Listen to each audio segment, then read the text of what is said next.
I was talking on Friday or Thursday, whenever it was, about Tom Chiusano went away. Tom Chiusano is our general manager, and he went to Montana. He now goes every year because he loves it, and then he comes back with a bunch of boring pictures for us to watch. And stories. Boring stories with boring pictures. I was at Big Hole River. I saw a horn winged owl or something. Specifically, we go to Melrose, Montana. Melrose? I saw the big horned owl, and it was quite spectacular. Its wingspan almost equals an American condor. I saw the brook trout, which is not as colorful as the rainbow trout. Then he did something weird. He brought in a gift for me, and he goes, I want you to have a T-shirt.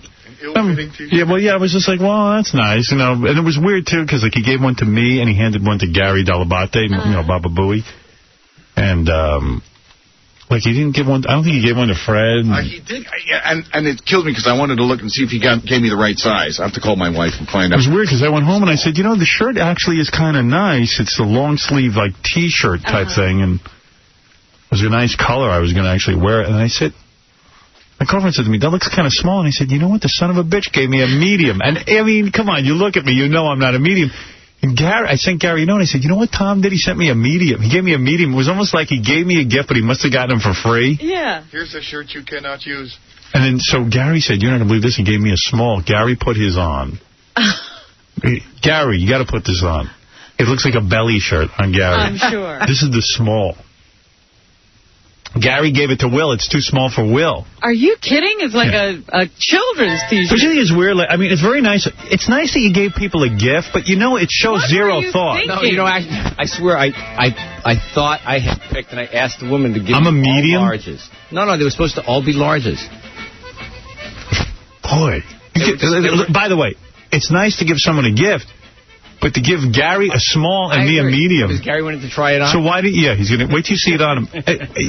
You're amazing. He just wants to thank you, Tom. I am telling you. Better not to give the gift. No, I agree. Look at it. Look at it on Gary.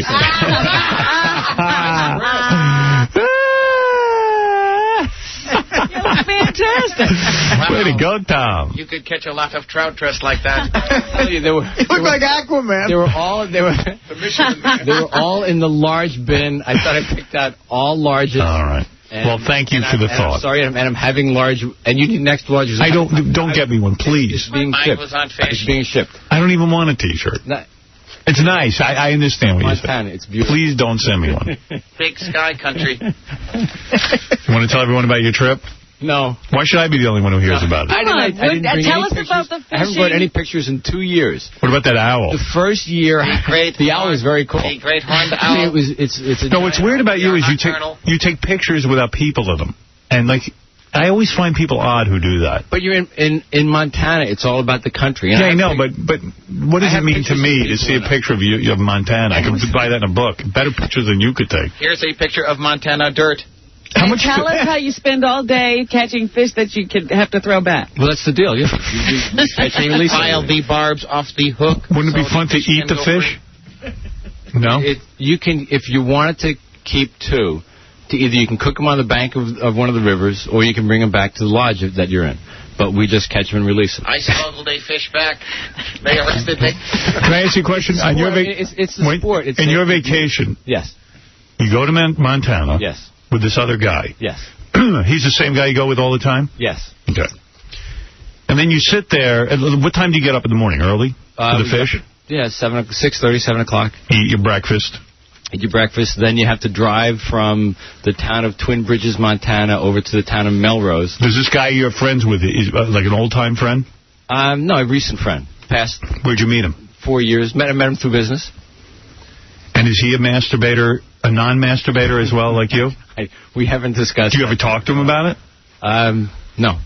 No, about his masturbatory. No. Does it ever come up that you took a vow? How does Montana turn into that? No, I mean, how close are you with this guy? Did you tell him everything? Close. Have you discussed wives? You discuss whatever? All sorts of stuff. But did you ever tell him that you don't pleasure yourself? I have not had that conversation with him, no. He's well aware of it because he lives in a place where the show is heard. All right. What does he do for a living? Is he a salesman or? No. He's a big-time media executive. Mm-hmm. So you're kind of working him a little. No, not working him at all. When you say media executive, you mean a guy who owns radio and television? No. He works for one of the world's biggest advertisers. Oh, so it's one of our sponsors. But it's a relationship. Oh, it's good. I'm glad to hear this. And it's developed into a relationship other than work. Yeah, I consider him a good friend. Right. But he also can buy time on the station. And does. Oh, I like that. Hand me the worm and buy some commercials. Don't you think Howard has great demos? He's perfect. You and him together. What do you think? Some sponsors are afraid of Howard, but Howard gets results. Now, business over. Let's go have fun. Let's go catch fish and release them. Let's go catch fish and release them. Let's release the trout. I have another trip planned. But wait a second. Help me pick out some small T-shirts. You get up. Hey, there's nothing to do there. You can't get the right size T-shirt. Yeah, he fished with T-shirts and got this one. So you guys get up, and then you drive down to the riverbank. I hope the you drive to, because what if the guide picks you up. Right. So you drive. It's about a 20-minute drive over dirt road through nothing but cattle country. I mean, if you see 2 or 3 cars on this road in a half hour, you've seen a lot. So you get there, and then what do you do? How many hours do you spend fishing? 8. I'm sorry, I don't mean to laugh in your face. Oh, yeah, absolutely. Sure you don't. 8 hours you're out there with this guy? 8 hours for nothing. Do you talk the whole time, the two of you? Sure. Oy vey. Could you imagine Tom talking to you for 8 hours? No, I thought the whole idea of fishing with a guy was that you don't talk. My friend, it was really funny. Wouldn't it be funny, though, if the guy went insane, like we read in the paper, the guy went into a mental institution or blew his brains out? Yeah, he made fun of Mike Tyson's tattoo. Yeah, he couldn't take it. 8 hours you're in the boat with it. A boat?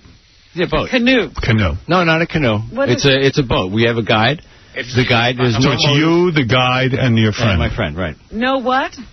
No, I mean no motors. There's no gas. They don't allow them to put any gas in the rivers. And then you sit there with the rod, and do you put the bait on yourself, or does the guide? No, the guide does that. You don't even fish. Oh, the guide fishes. You're holding a pole. Come on, Chief. Put a worm on the hook. You know what? Freddie, actually, the first year we went, the guide the last day was half Indian. And he what a shock. Said a prayer to the river, the whole thing. Joe Salisbury. And then he should have thrown you in. That story. You make them bored. Now me pray to river. He did. Please, river, take these 2 white idiots and throw them overboard. Your gifts don't fit me. And did you get close to the Indian guide, I would imagine? No, actually, no. Really? I mean, I almost killed him. Why? Because he almost had us. Because you know, touch him penis. Because he almost had us miss our plane coming back the first year. Wow. Tato, I have a plane to catch. Hi, Coach. He's getting out of here. No problem, Kimasabi. No, we're floating down this river, the Madison River in Montana, and we're supposed to be out of the river at noon. We're floating along, and I said, "Hey, Joe, by the way, what time is it?" He looks at his watch and he says, "Well, we're not gonna be out of the river by noon. It's time for you to shut up." Why not? He says, "Because it's 12 o'clock now." Oh my! And we were like 45 minutes to an hour from where our drop-off was. It sounds like it was so stressful for you. Damn you. I'm going to kill you. I'm glad they wiped out the Indians. How did we miss you?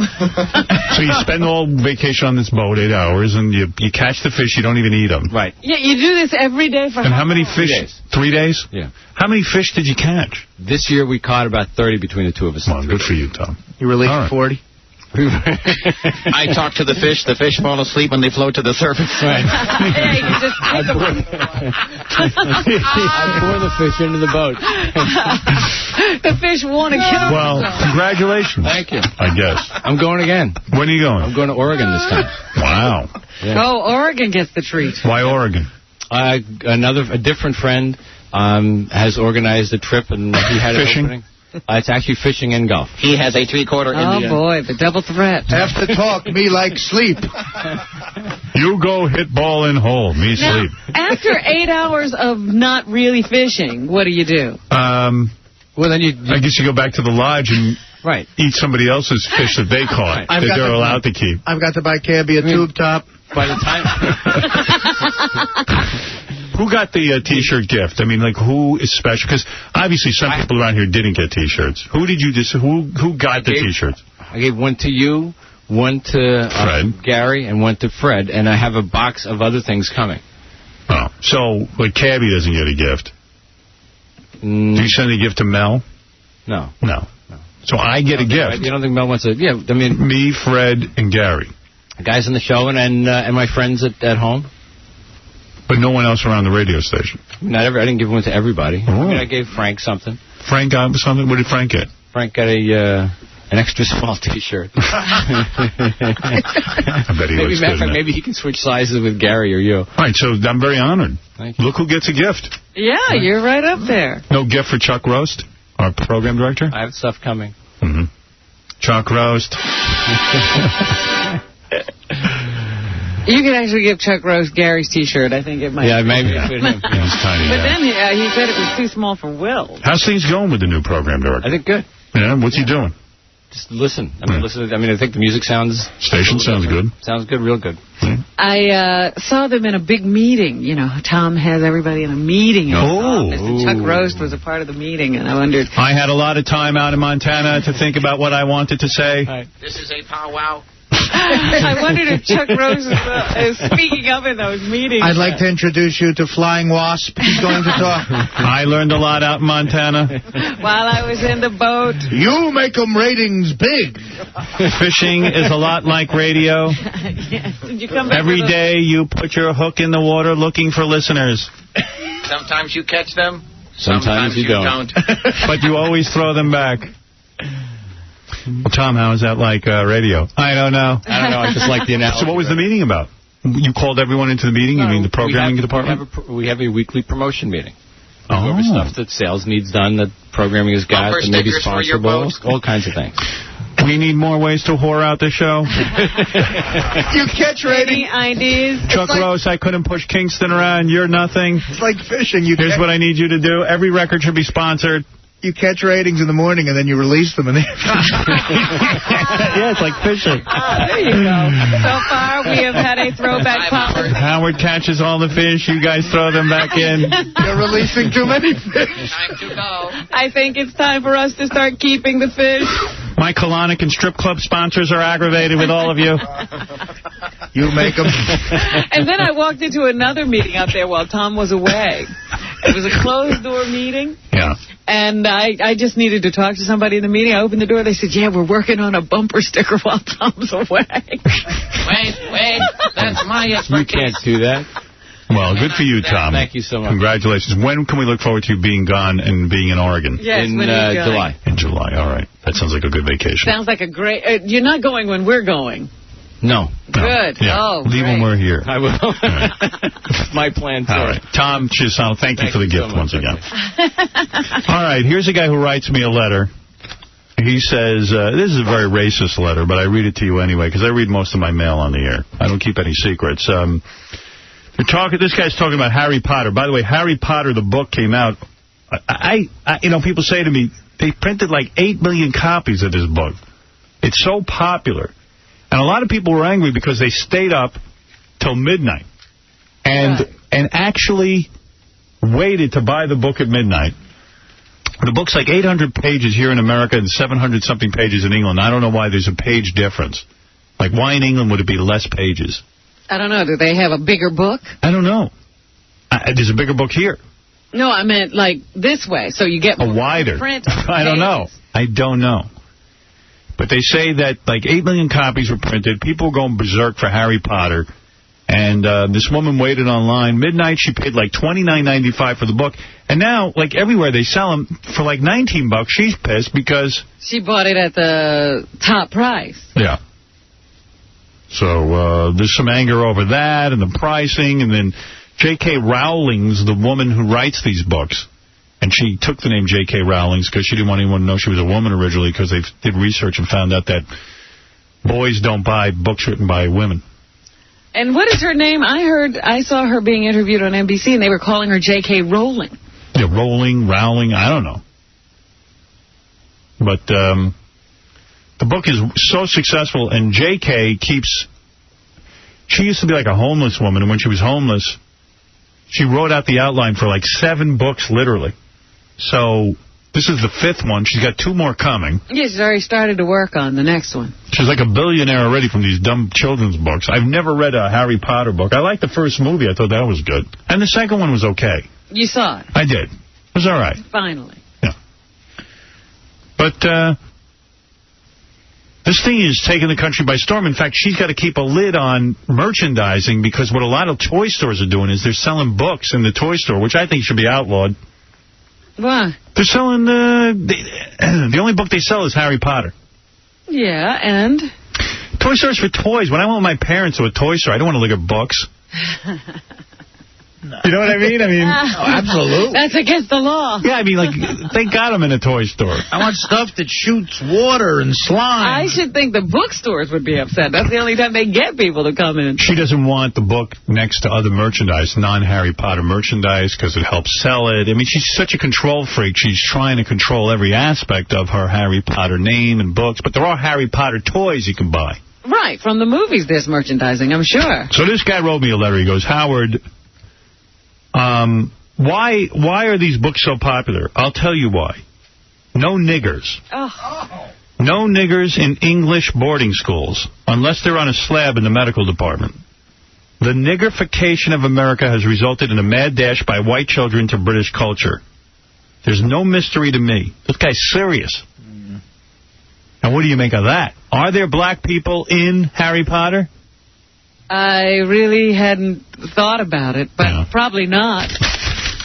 I'm going to throw this in the garbage, Rob. No one should see this letter. I thought it was kind of funny that some guys always have that on their mind. He better start getting upset about Hispanics, because we're not the biggest minority anymore. That's why Tom likes Montana. No niggers. You know, it's been 8 hours. I have not seen one colored. All right, let's go to Nick. Nick, go ahead. Hi, Howard. Yeah. About the Harry Potter book. I walked into a Wegmans supermarket in Syracuse over the weekend. They were stocking the shelves. There were about 10 cases of them. Nobody was going after the book. And they had the American edition and the English edition right next to it. The English one, the book, the size of it is smaller, but they have smaller type. And the margins are like 1/4 of an inch. Oh, so they I guess there you go. The collector's thing, you can have both, you know. Yeah, I need that. Yeah, well, that's all. All right, thank you. You got it. Yeah, it's amazing. Barnes & Noble sold out. Borders sold out. Amazon.com doesn't have any more books. They're getting more in, everybody says. But they all sold out over the weekend. Coming in a couple of minutes, Jenna and Heidi from Survivor. They're on the cover of Playboy. I think they're trying to make it look like they're dykes together, like that they're lesbo.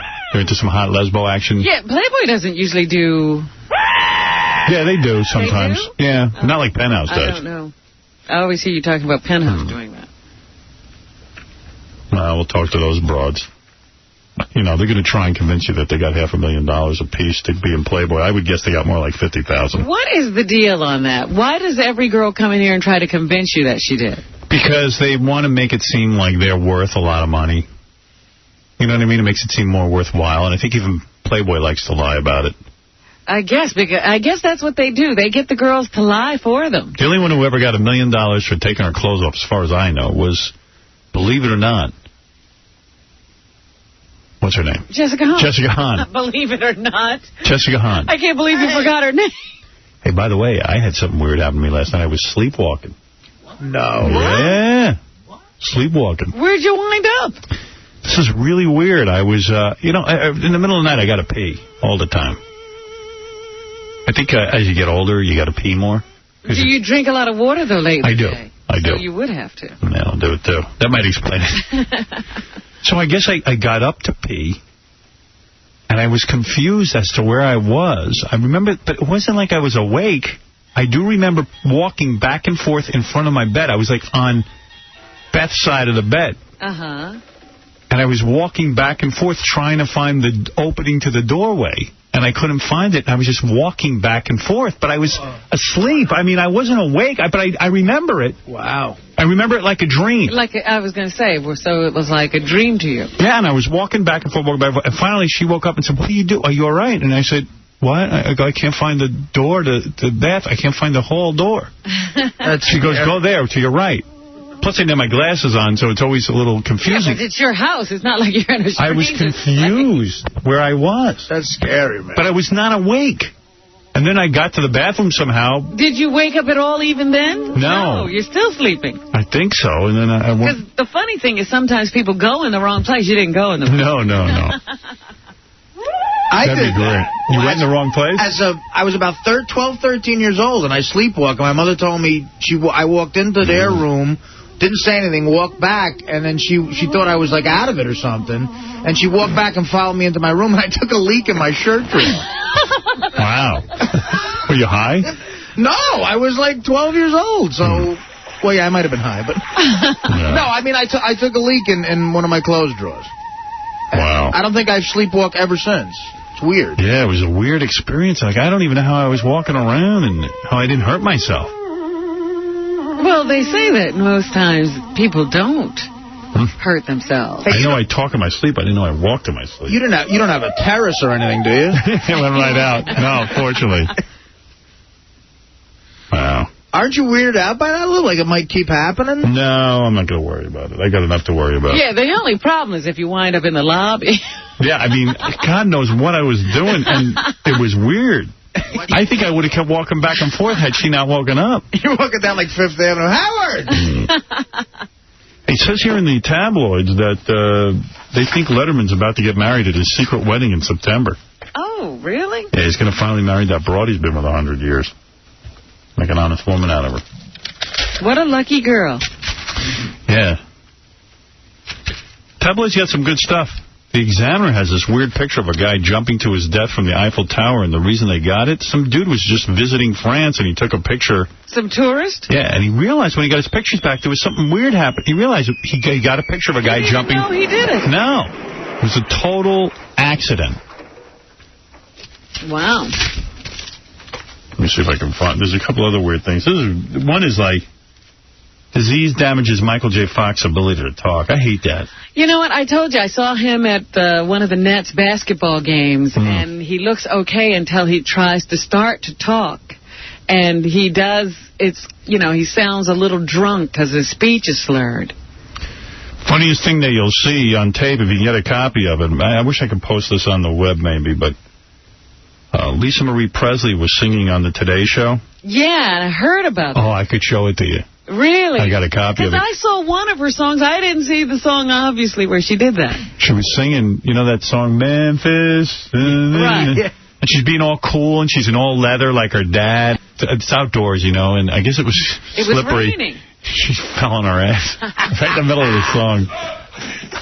The camera cut away, but they couldn't cut away fast enough. They said she didn't miss a beat, though. No, she kept going. It was funny. There's nothing better than a celebrity falling. How did I miss that? That's great. Isn't that great?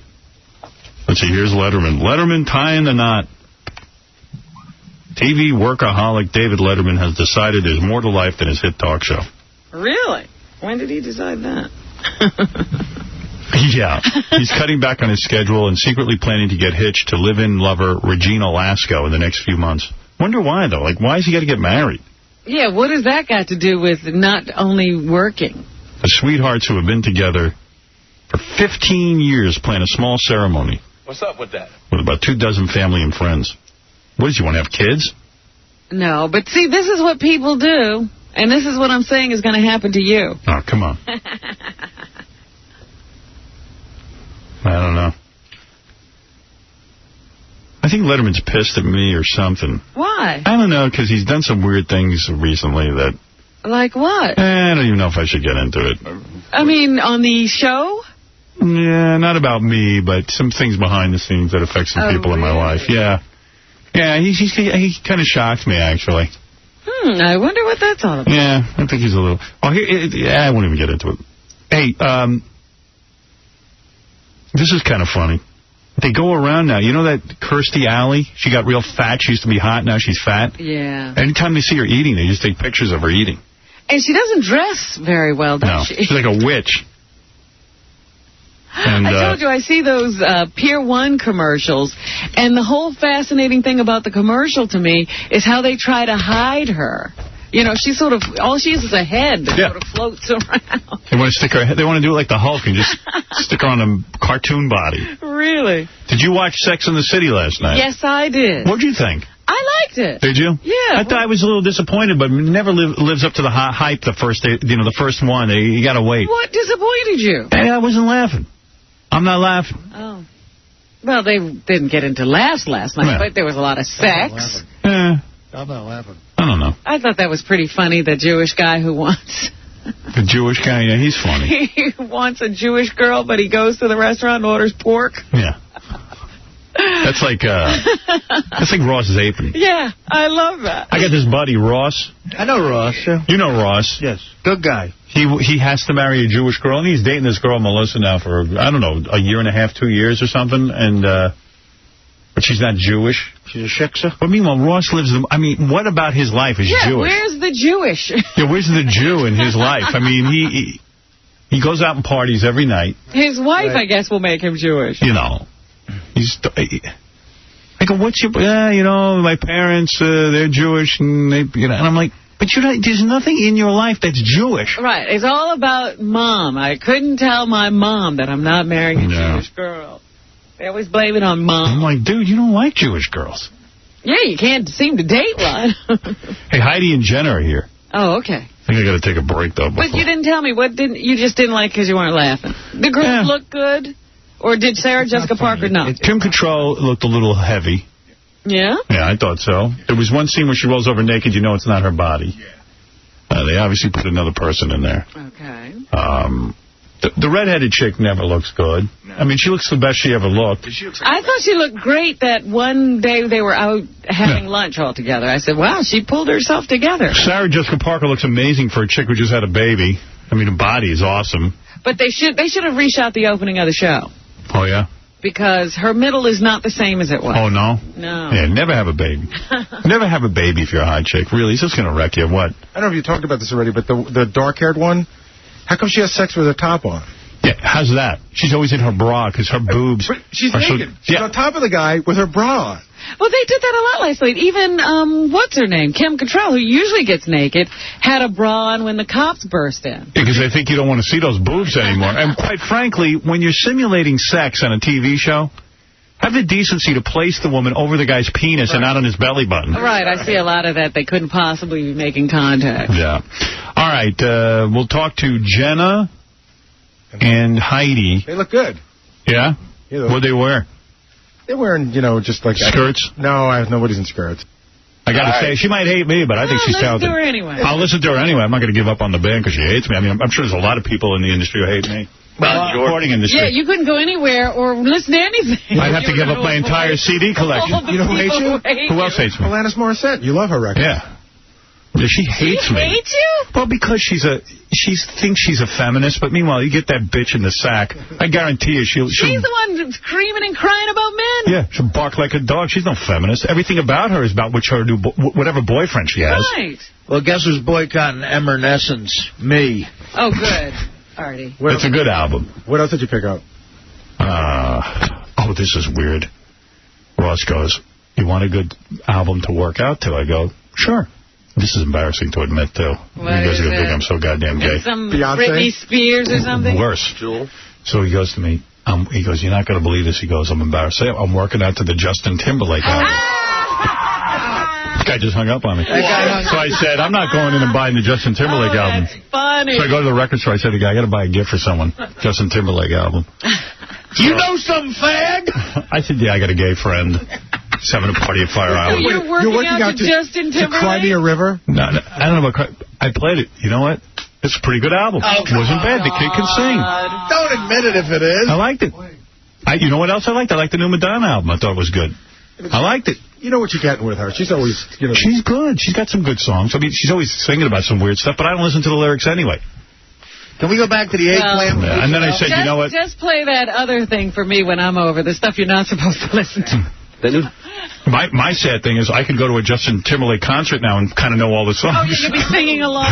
Hey. God. I go, man, you know, I threw it out. Secretly, I know you really like the Backstreet Boys and NSYNC. See, I don't know the Backstreet Boys music, and I don't know NSYNC. Oh, sure. I don't. I've never heard them before. You parodied 2 of their songs. Yeah, well, because you guys taught me how to sing it. Did you get any, like, non-rock music? Did you get, like, Beyonce or Jay-Z or 50 Cent or anything? Hell no. Is that new Jules song, Howard? I'm sort of liking that song. That's okay. I don't know. I don't know what that is.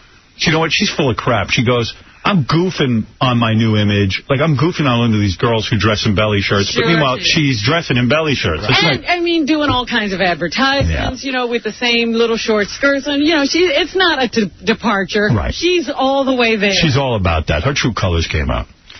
You know what's a great CD is that I got over the vacation is The White Stripes. I got that, too. Did you like that? It's okay. It's not great. I really liked it, because I loved the song they played on the radio, and I listened to the whole CD. I put it in my car. I thought it was really good. There's a good rock band out, AFI.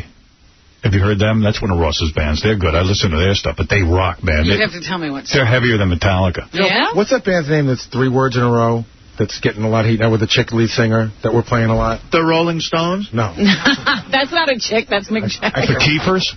No. The Keepers! I don't even know. I don't know. I'm just saying that the Justin Timberlake album wasn't all that bad. Oh, it's a good album. That was good. It went from being great to not all that bad. I never said it was great. I said it was good to work out, though. Sure. Any excuse. You're listening to Justin Timberlake. You got to open your mind to a lot of different sounds. I open my mind to good stuff. I also listen to Metallica. Oh, please. Don't embarrass 95% of the time. Don't embarrass them. A lot of Metallica fans say the new album's horrible. Yeah, I haven't even heard the new album, really. I listen to old Metallica. That's my thing. How was the DFP? It was good, but we were so far up in the air. That's the K-Rock party. Stadium. It was a weird setup. Couldn't hear anything? You couldn't, and we're behind the glass window, so you can't really hear, and you only hear through the TV. Oh. And then you can't barely see anybody. Right. Rick, you're on the air. Hello, Howard. Yeah. It's Rick Stagwell, the referee. Yeah. Referee. Hey, how you doing? From Southern John's site? Yeah. Hey, listen, I got the Daredevil thing. I heard you on the radio today with the Daredevil. I can bench press 300 pounds naked, and my sack goes up, my nuts go right up inside me. See, that's what this Naked Daredevil contest was bumming me out because you're have to play Justin not Timberlake going to get girls. Yeah. I know just the song for you to bench press to. As great as that sounds. For your nutsack. Yeah. As cool as that is, man. So you're saying your nutsack will disappear? Yeah, the whole thing. Oh, wow. When can you get here? Dude, how do you learn that? Like, how did you I don't know. I was bench pressing one day, and I just got out of the shower, and I laid down on the bench, and the next thing you know, they went up inside. It didn't hurt. And you bench press nude? Well, I did that day. I just got out of the shower. The bench press was right there. I said, I know I can get that 300 pounds. Howard, I didn't have any clothes on. Did you ever forget to put your underwear on to do anything? You know what? I would think that'd be dangerous to be naked bench But does pressing. he realize... did you recreate that several times then after you... Yeah, after that... Yeah, now he likes it. I want my nuts to disappear. I like to bench press naked. You know what? I won't even I won't go to the gym and just be barefoot because I'm afraid I'm under the delusion that I better wear sneakers in case the weights fall on my feet, like the sneakers. Is protection. Yeah, like it's going to protect me. My nuts. The 300-pound weight on my foot isn't going to make a difference if there's a sneaker on there. My nuts disappear when I sit down. I could do that. But dude, doesn't your bench kind of stank like ass? I mean, the whole bench must. Get out of the shower, huh? Your whole ass is on the bench, man. Well, I got a towel on the bench. I always put a towel. You know, he called thinking that we were going to go, oh, that's great, man. What's a guy doing naked on his bench press? And why would you want your nuts to disappear? Yeah, and then why would you do it again? Yes, that's what I'm saying. Wouldn't you say that's wrong? Well, I could call you up and tell you about it. Well, I guess you've got to be in the contest. I guess I got to see that. The problem with this contest is the prize, the Playboy Mansion. It's going to be only dudes calling. Yeah. No, it's $5,000, too, for Naked Daredevil. We're just taking... Well, I'm not so much worried about that as the Playboy Mansion. I like to go there. We're just taking names now. This is courtesy of the Daredevil DVD, July 29th, with over 8 hours of daring extras. Hey, Howard. Yeah. 3 weeks ago, I was out at the El Toro Gaddy fight. Yeah. Yeah. And I was with Chuck Zito after he was in Gaddy's Corner. Yeah. He wore his colors to the fight out there, and nobody ever does that. He is such a nice guy. He treated me nice. We were together. We hung out. Who, Chuck? Yep. Good Chuck's a good guy. Even if he wasn't a good guy, I would tell you he's a good guy. But he's a good guy. But he's a good guy. No, he's such a nice guy, I'll tell you. Were you naked doing your bench pressing in front of Chuck? Yeah, did he show him your trick? Because Chuck will kill you. No, but I didn't want to mention it to him. Good. Chuck, want to see my nuts disappear? What does that say about you, Howard? You want Howard? to tell Hell's Angels. Right. He won't tell you. He'll tell you, but he won't tell Chuck. Yeah, thanks. Thanks for treating me so special. Well, I'm not worried about you beating my butt. All right. Hey, dude, hold the line, and We'll take your name. we'll take your name. How you doing, Robin? Okay. Good. Did you lose more weight, Rob? You look extra thin today. I'm still, working out. It's coming together. She's disappearing. I can't lose weight. I'm running. I'm jumping up and I down. thought you had found the secret, not eating late at night. Doesn't make a difference. Yeah, I know that secret, too, but I tend to ignore it. So you jog like 5 miles a day? Nah, not anymore. Over that. Well, why don't you step it up a little bit? Oh. Tired. Sorry. I got to tell you. You're not relaxing. I think you look great, and you've been stepping it up for 20 years. Yeah, it's enough. It ain't going to happen. Take it Well, off. he's the one who's complaining. I'm just trying to help him. You know what's depressing? Did you guys see in the Inquirer when we were on vacation, they had a picture of Arnold Schwarzenegger in a bikini bottom? That's so wrong. Now, there's a guy who stepped it up his whole life. He was Mr. Universe. You can't step down if you step it up. But could you tell Why is he wearing that bathing suit? Because he's European. He's wearing a woman's bikini bottom. It does look like a woman's bikini bottom. It's called a banana hammock. Yeah, well, you know what? First of all, he's got no banana in the hammock. Yeah, and the only thing that needs the hammock is his belly. He makes him look like a woman, and Arnold's like if he was wearing like a regular surfer shorts, just like long trunks, he'd look terrific. Yeah. It just accentuates a problem. Don't be walking around in your bikini bottom. Hammock. Banana hammock. Boy, I'm over Charlize Theron. They had pictures of her without her makeup on, and she's got tons of zits all over her face. Really? It's amazing how ugly she looks. She's so ugly. It's like, you know what? What am I getting all worked up for? And then they showed her on vacation with a boyfriend. She had like a bit of a gut. Yeah. You know what? After they showed those pictures of Cameron Diaz with the zits, I never looked at her the same. Me neither. I'm always looking for the zit. Yeah. Whenever I see a picture, you're a like hot they chick covered them up. in the movies. Don't walk out of the house without makeup on. You got zits all over your That's face. your job. Hey, so what happened with Charlie's Angels? I guess it didn't do well. Yeah, it's great. Somebody told me that they were all fighting with each other over. They're all blaming Demi Moore now. They hate Demi Moore because she got all the attention because she's dating a young guy. I saw yesterday that they're all upset and disappointed that Howard got his wish. I did. He didn't do well. They all hate each other. Now their quote's going to go down. It's great. But do you think Demi Moore's the reason the movie tanked? No, it's a terrible movie. I want to go. And they're talking about that she's running around doing too much publicity. I mean, they turned down nothing, those three. Right. Oh, I love it. They turned down one. Finally. You know what they're saying that her romance with Ashton Kutcher got more press than the movie when she went. So what? Yeah, but you know what? Finally, those three broads have some adversity in their life. Yeah. Their big hit movie sucked and tanked. And Cameron Diaz now has to deal with those naked pictures. Yeah, That's great. And Drew Barrymore has to shut up. We're all such good friends, and Lucy. And we love each other. We're together all the time. We're together all the time. You know what? Let's see if you're together now. Yeah. The team's always happy when you're winning. Yeah. You know? Yeah. Everyone's all happy. Stay together now. Yeah. Yeah, let's see you get together now. Thank you, Takai. But you know what is good at the movies, and I didn't expect it to be? Pirates of the Caribbean. Yeah, it looks cool. I got to go see that. Johnny Depp is incredible. Yeah. He's just an incredible guy. In the promos, he looks like a gay pirate. Yeah, well, he based that character... Well, that's what it's about. A pirate who takes it from behind. I thought it was a Disney movie. Actually, his nuts disappear. When he benches. I don't know how much Disney it is, because he based the character on Keith Richard. He just looked at how Keith Richard acted. I'm a gay pirate. I'm a butt pirate. I'm going to steal your ass. Absolutely hysterical. Mr. And the girls Butt. can go and watch Orlando Bloom. Butt pirate. Who I didn't know was the new heartthrob. But the girls can't watch Johnny Depp anymore? What's he, too old for you or something? Well, he's not in it to be good looking. I'm Long John Homo. And I'm going to take your booty. Walk the plank. Aye. I'm a switch hitter. Have you seen the promos for Spy Kids 3? Yeah. You know who the villain is? Stallone. Stallone. That never looks good when you do a kids movie. No. All your other movies. He's doing a new Rocky movie. I'll go see that. I would. What's he going to be, though? He doesn't look like Rocky. Yeah, but he's going to be Rocky with a lot of bad plastic surgery. They should get a guy who looks like Rocky to play Rocky. No, he's going to be... He can be the coach. He's going to coach, yeah. He's fighting Hal Holbrook. John's right. He looks more like Mickey than he looks like Rocky. In this one, Rocky rapes a girl in a hotel room. Oh, there you go. Loses all his endorsement money. I saw T3. That was great, man. T3 was fun. Yeah. I don't think that made a lot of money. It had one good weekend. I don't know how it's done since then, but every week there's a new #1 movie, because Bad Boys was the #1 this week. Pirates of the Caribbean was #1 last week. I got to take a break. Tom's giving me little notes on the computer about how much time has passed since my last commercial break. I haven't missed him at all. No. Didn't think about him the whole time I was gone. You should have seen him at the DFP and his regulation DFP wear, Tom. His shorts. He had his regulation shorts. The jean shorts. And somebody pointed out to me he wore the same exact shirt he wore last DFP. Wow. Some guys have their grilling shirt. He's got his DFP shirt. Is Tom a dick? Yes.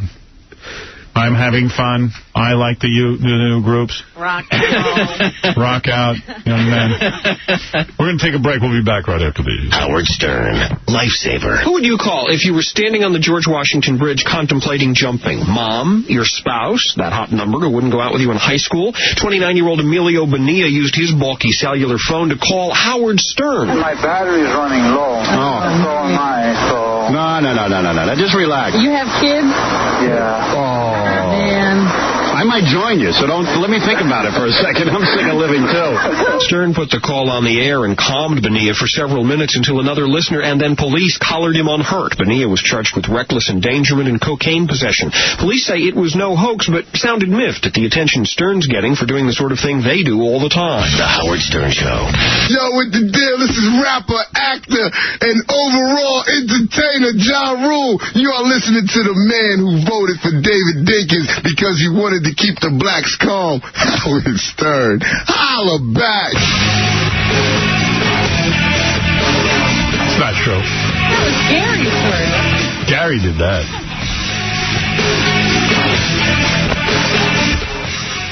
Happy 4th of July, everyone. I wanted to tell you, I didn't know if you'd already seen it, but in this, the latest Forbes magazine, there's a little statistic that says the average Howard Stern listener makes $79,000 per year, as the average Tom Brokaw viewer makes $49,000 a year. Right. Is that right? Yes, that's a fact. How did they come up with that statistic? Well, I don't know. But I believe it. I believe what that says. If it says it in Forbes.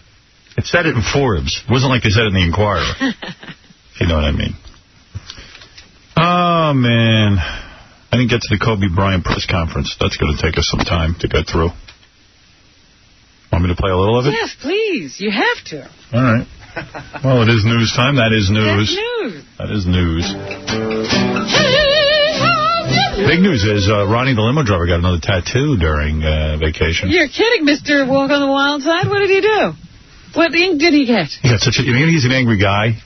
And, like, he's angry even when he drives. He's a driver, but he's angry when he drives. He got, like, a skull, but the skull looks angry. With a big him in these skulls. Daggers through the skull and blood. Baby heads and whatever. I know, and I saw some, like, blood on his arm. I thought his tattoo was bleeding, but it's blood from the skull. He had blood tattooed on his arm. Yeah, his blood on his arm. I was like, man. The angry skull tattoo, that's a big one. The woman did a nice job, but it's angry. But, I mean, this is on his other arm, so he's got a tattoo on each arm? Is that what he's up to now? He's got the giant shark that was supposed to have a baby's head in it. What? I didn't say anything was wrong. I just said it's an angry tattoo. It's not. It's violent. Why is it angry? No, I mean, show it to Robin. Let me see this. Why is it angry? Why is it angry? It's bleeding a skull. It's a bleeding skull. It's nice. Show Robin. Oh, my God. It's big. Oh, my goodness.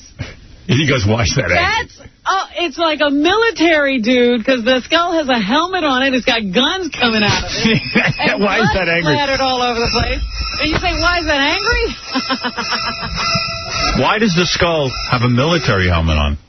Seriously, answer that question. Because, I mean, it must mean something to you. I don't know.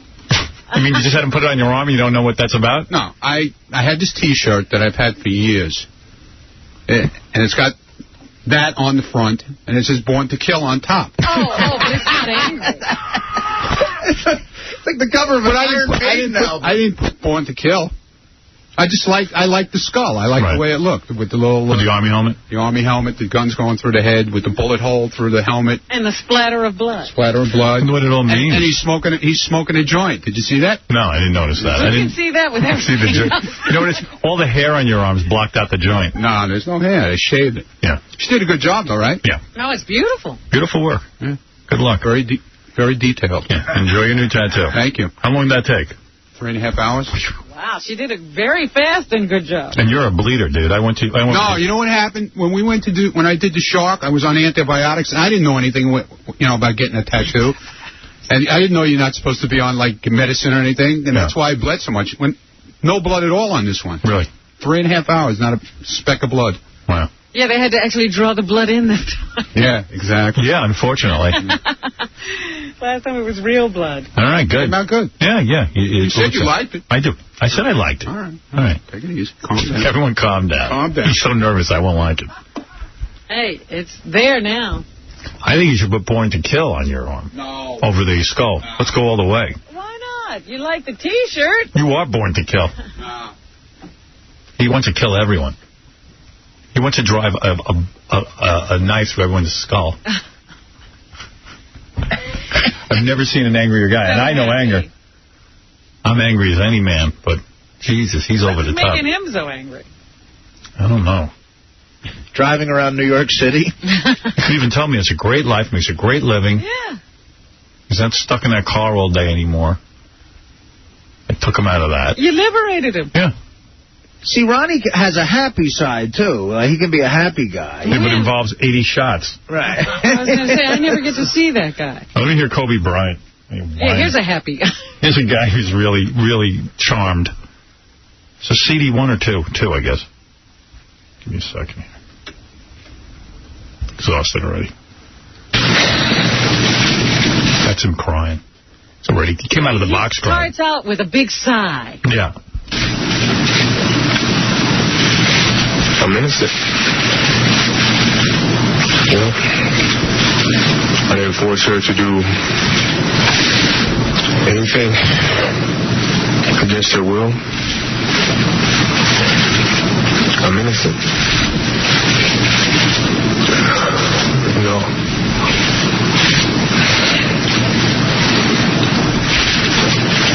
I love the cameras going. That's what I love.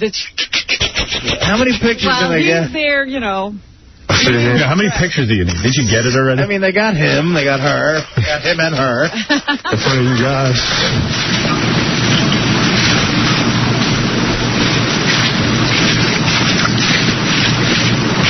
Furious at myself. Sounds like people walking through the jungle. Or like using machetes and cutting through the bush. Right, hacking through the bush. Yeah.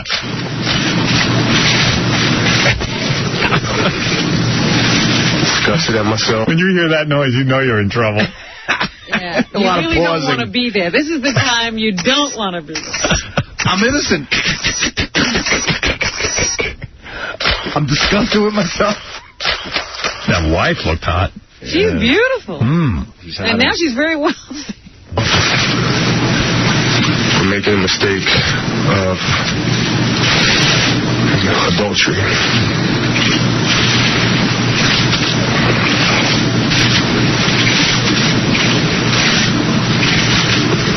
I love my wife with all my heart. Right. I love my wife with all my heart. I made the mistake of adultery. I just happened to have left my heart at home when I went to Colorado.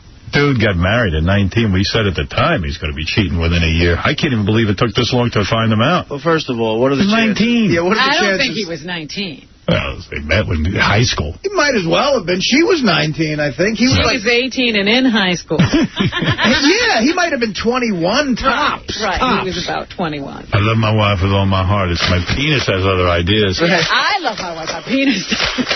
Hey, broads, let this be a lesson to you. All guys cheat. Well, yeah, because you look at this girl, you think, oh, she's so lucky. She got Kobe Bryant because she's beautiful. Doesn't matter. Yeah. She's just rich. That's what she's lucky about. She doesn't have to work a day in her life. It's not like he's going to stay home and worship her. I say not working the rest of your life is worth banging that guy. Maybe they have an arrangement, you know? Here you go with the arrangement. I love guys who always think there's an arrangement. Yeah, who do you know with an arrangement? You know what? Maybe a basketball player like Kobe Bryant could pull off asking for an arrangement. No, he could put a ball through a hoop. He can't pull off that. That's right. Listen to his command of the English language. You think he could convince some broad? You think he even thought that far ahead? Hey, meanwhile, she's sitting there holding his hand. Well, the best was they went out, you know, because it's now all about the image. So they had these ESPY awards the other night, which are the sports awards. They're like the Emmys of sports. And they're sitting there laughing and talking. The camera's on them constantly. They don't even care who's winning awards on the screen. They're just looking at the interaction between Kobe and his wife the whole evening. Best golfer, Tiger Woods. And there's Kobe and his wife again. They're laughing. They're smiling at each other. Even Dennis Rodman couldn't work out an arrangement with his wife. Well, I'll tell you what, though, the Lakers are screwed because if you know why Kobe's screwed? Now he has to wait a long time before he cheats again. Well, he can't ever cheat again. Yeah. Well, now everybody will tell. Yeah. It's like when Oprah went on a diet, everybody started watching everything she ate. Yeah. Now everybody's going to be watching what he does around every woman. Poor bastard's never getting any strange. Well, that's why a divorce is inevitable, not because of her. He'll go, listen, marriage without being able to cheat, I can't do this anymore. I can't do that. I'm out, baby. But the Lakers just spent... Same reason O.J. can't kill again. He wants to kill other people. Just everyone. No one will leave him alone. See, I have no proof of this, but I think O.J. has killed again. He's that good? Yeah. Even with everybody watching? He's done some stealth killing. Now, you know, Kobe, when he, bangs a chick, is going to have to do a whole release form with a chick. He's going to have cameras. It's going to be 2 releases. Wow. Consent forms. Right. She's my backbone. You're a blessing.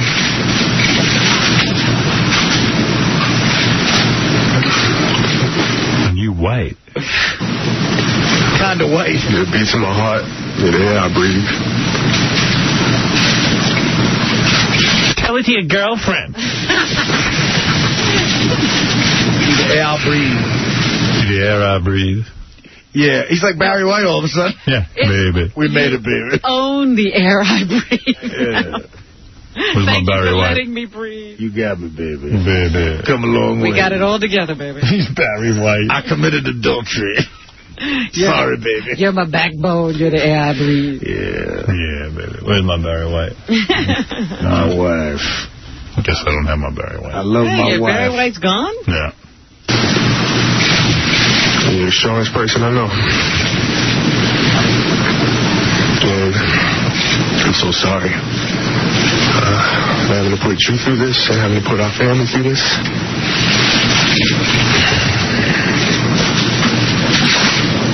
You know, I'm a human being.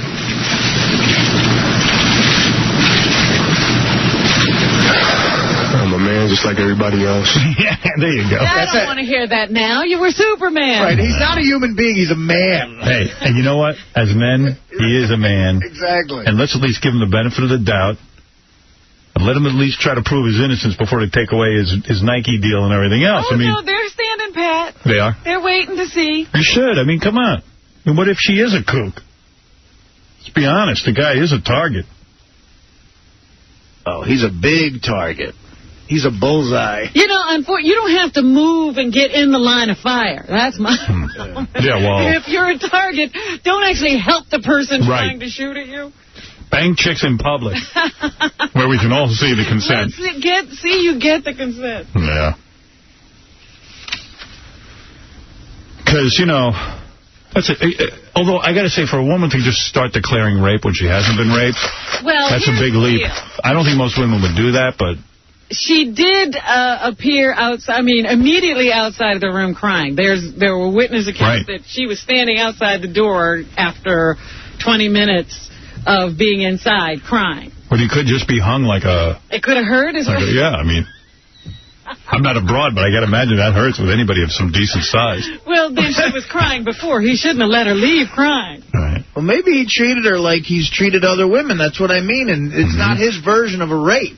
Yeah, maybe he just banged her and threw her out. Right. That's what I said. And Mike Tyson has always said if he had just driven that girl home, he wouldn't have had to do 3 years. I should have driven that bitch home and then raped her car.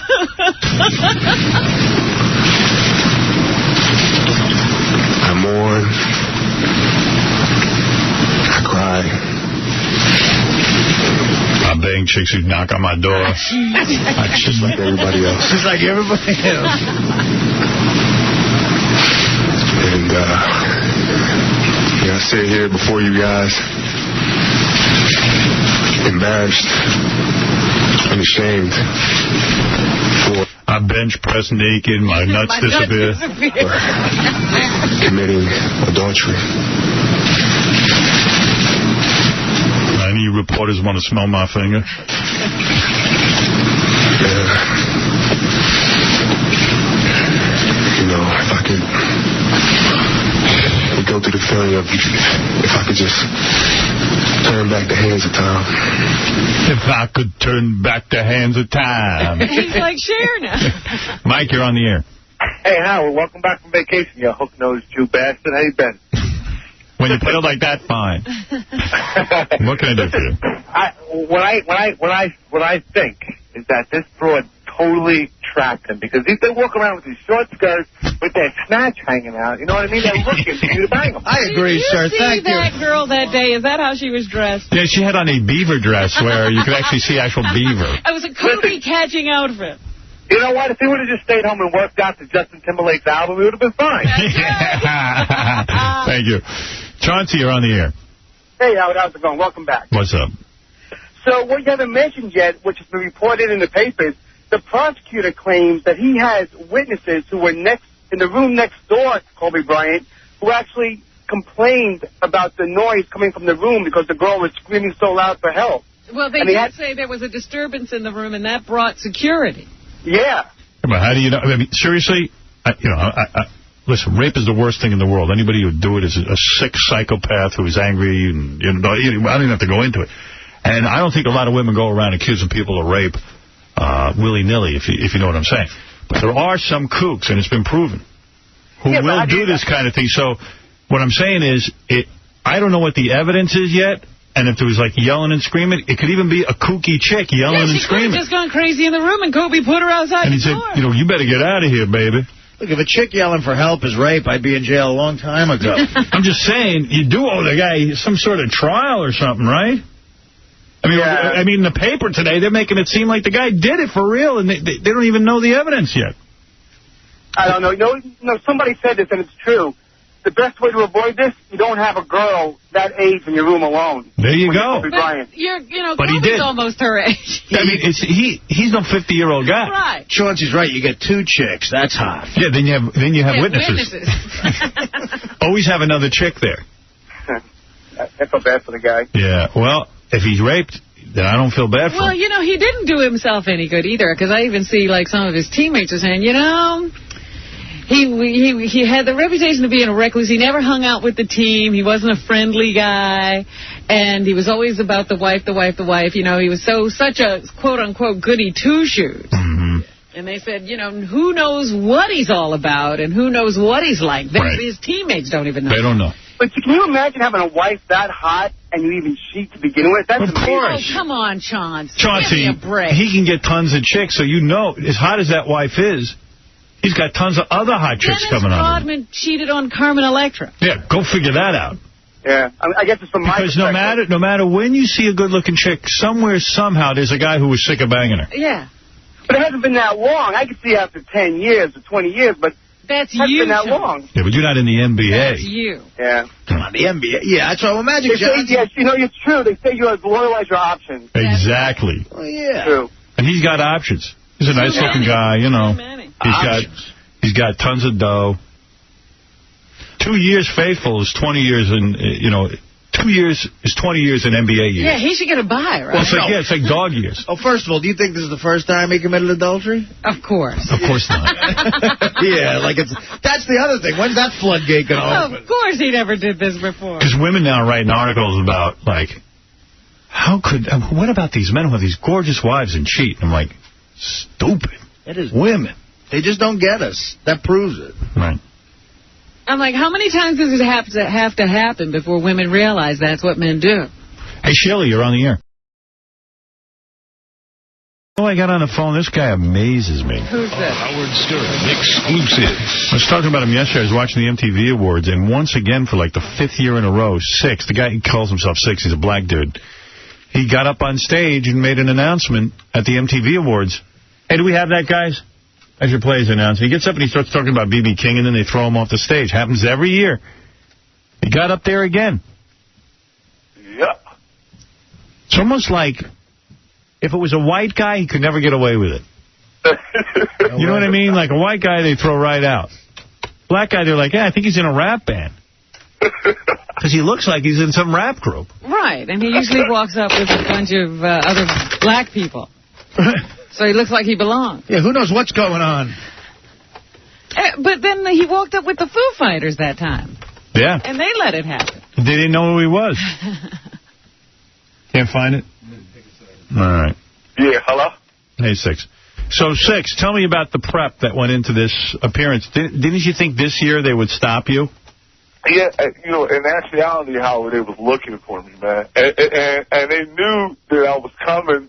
They just didn't know how I was coming. You know? Like he said on the air he would be at the Video Music Awards. He announced it. Yeah. Yeah, definitely. You know, and you know, I'm promoting a new DVD, which is called Jackass in the Hood. Everybody got to go get the DVD. That was the whole plan, is to really promote the DVD. But, you know, I saw that I scared Snoop, because I had to run from stage left to stage right. Dude, so what do you want, a cell phone? Yeah. God damn, can't we call you on a hard line? The phone's in and out, it's a weak signal. Keep track of the story. Let's see. Couldn't we have arranged to call him on a hard line? Can't I get anybody out there thinking? Can you hear me now? I mean, it's okay. I love cell phones. Like the whole conversation is usually, I'm on the cell phone. Can you hear me? Yeah. And then people sneak into a better place, you know, like a.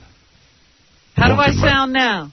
How do I sound? I'm over here. How do I sound now? Yeah, exactly. I'm standing next to the tower. How do I sound now? Why can't my staff say, hey, we need you to be on a hard line at such and such a time? Hey, man.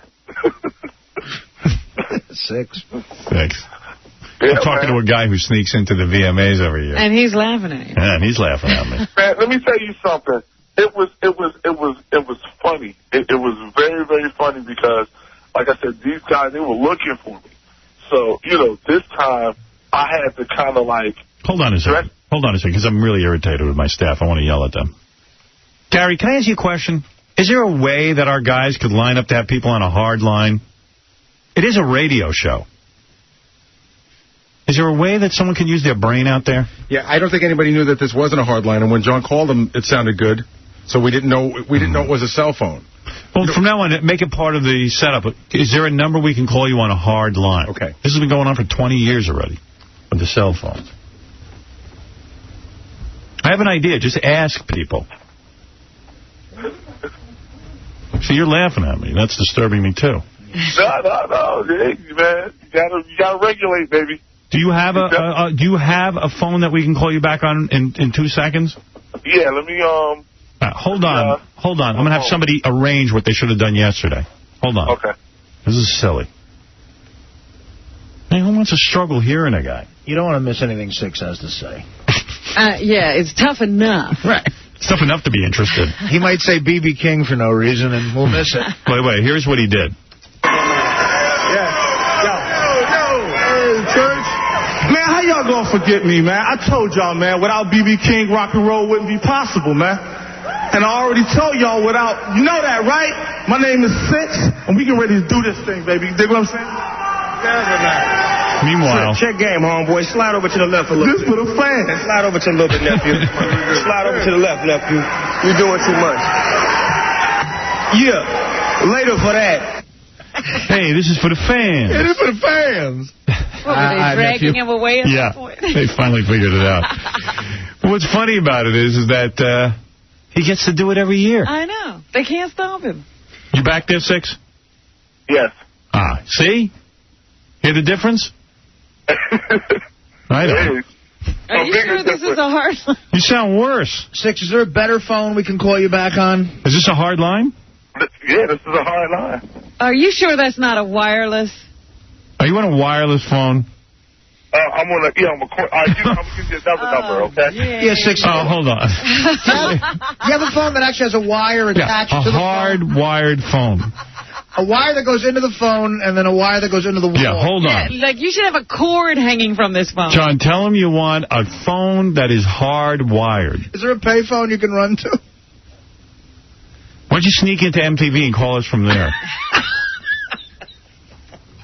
Later, nephew. You're doing too much. All right, nephew. Step over to the left. Step over to the side. Yeah. Nephew. I love how he says B.B. King and no one says anything, and he goes, yeah, that's right, you know. And then he says, and we're about to do this thing. What thing? What thing are you going to do, 6? Who knows? That's when you get nervous. All right, let me see if I can get him on now. No, I guess I can't. Well, so much for a well-oiled machine. Hey, tomorrow, a polygraph test with Robin.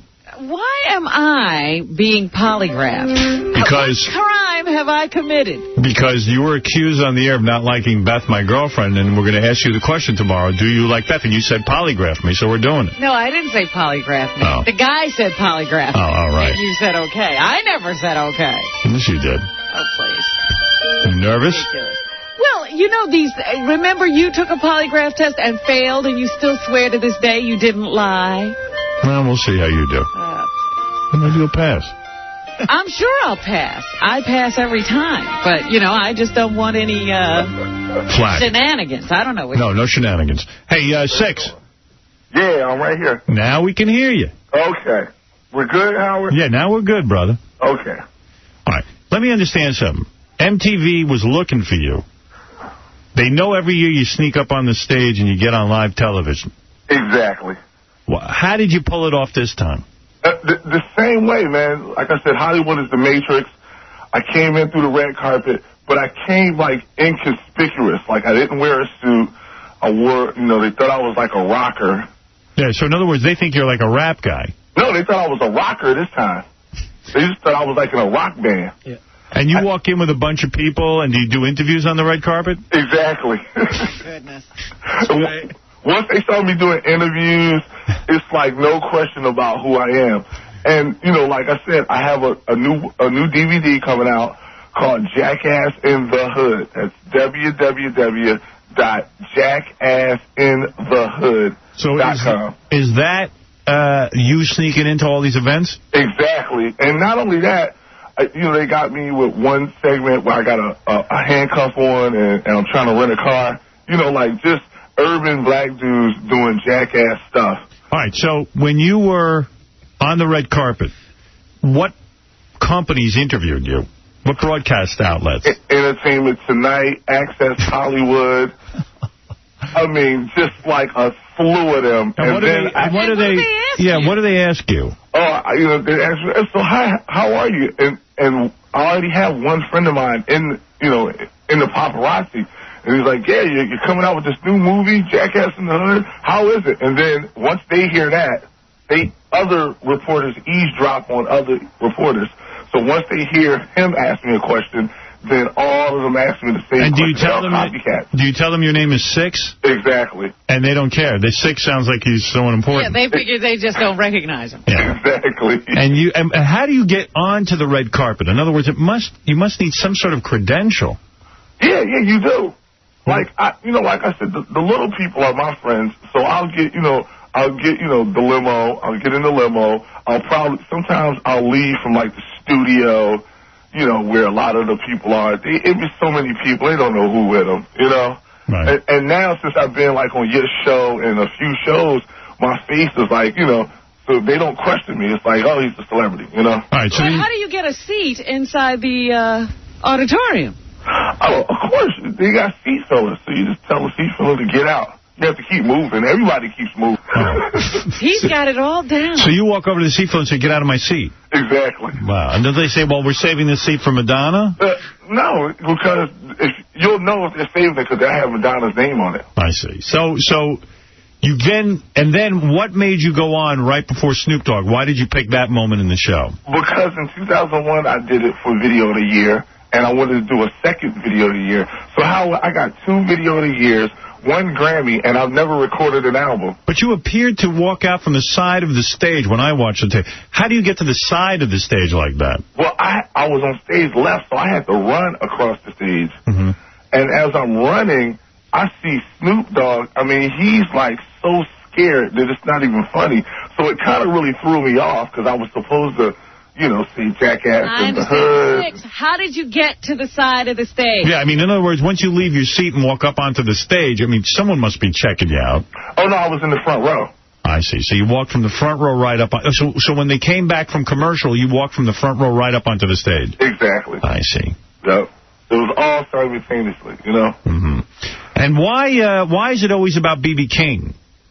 You know what? I said that because B.B. is my man, but not only that, it's because I wanted them to know, hey, this is the same dude, Mm-hmm. This is the same guy. That's your thing now, and everyone will know it's you. Exactly. All right. Mike, go ahead. You have a question for Six, who snuck on stage at the Video Music Awards. Yeah, what's up, Howard? Hey, Six, what do you do for a living? What's your real job? How do you make money? I'm a filmmaker. I produce films and music videos. And you make money? Yeah. And how do you get to sit in the front row? He just told you. Yeah, he just said it. Well, there you go. Six, once again, how many years in a row is this? This is second year, or really third year in a row.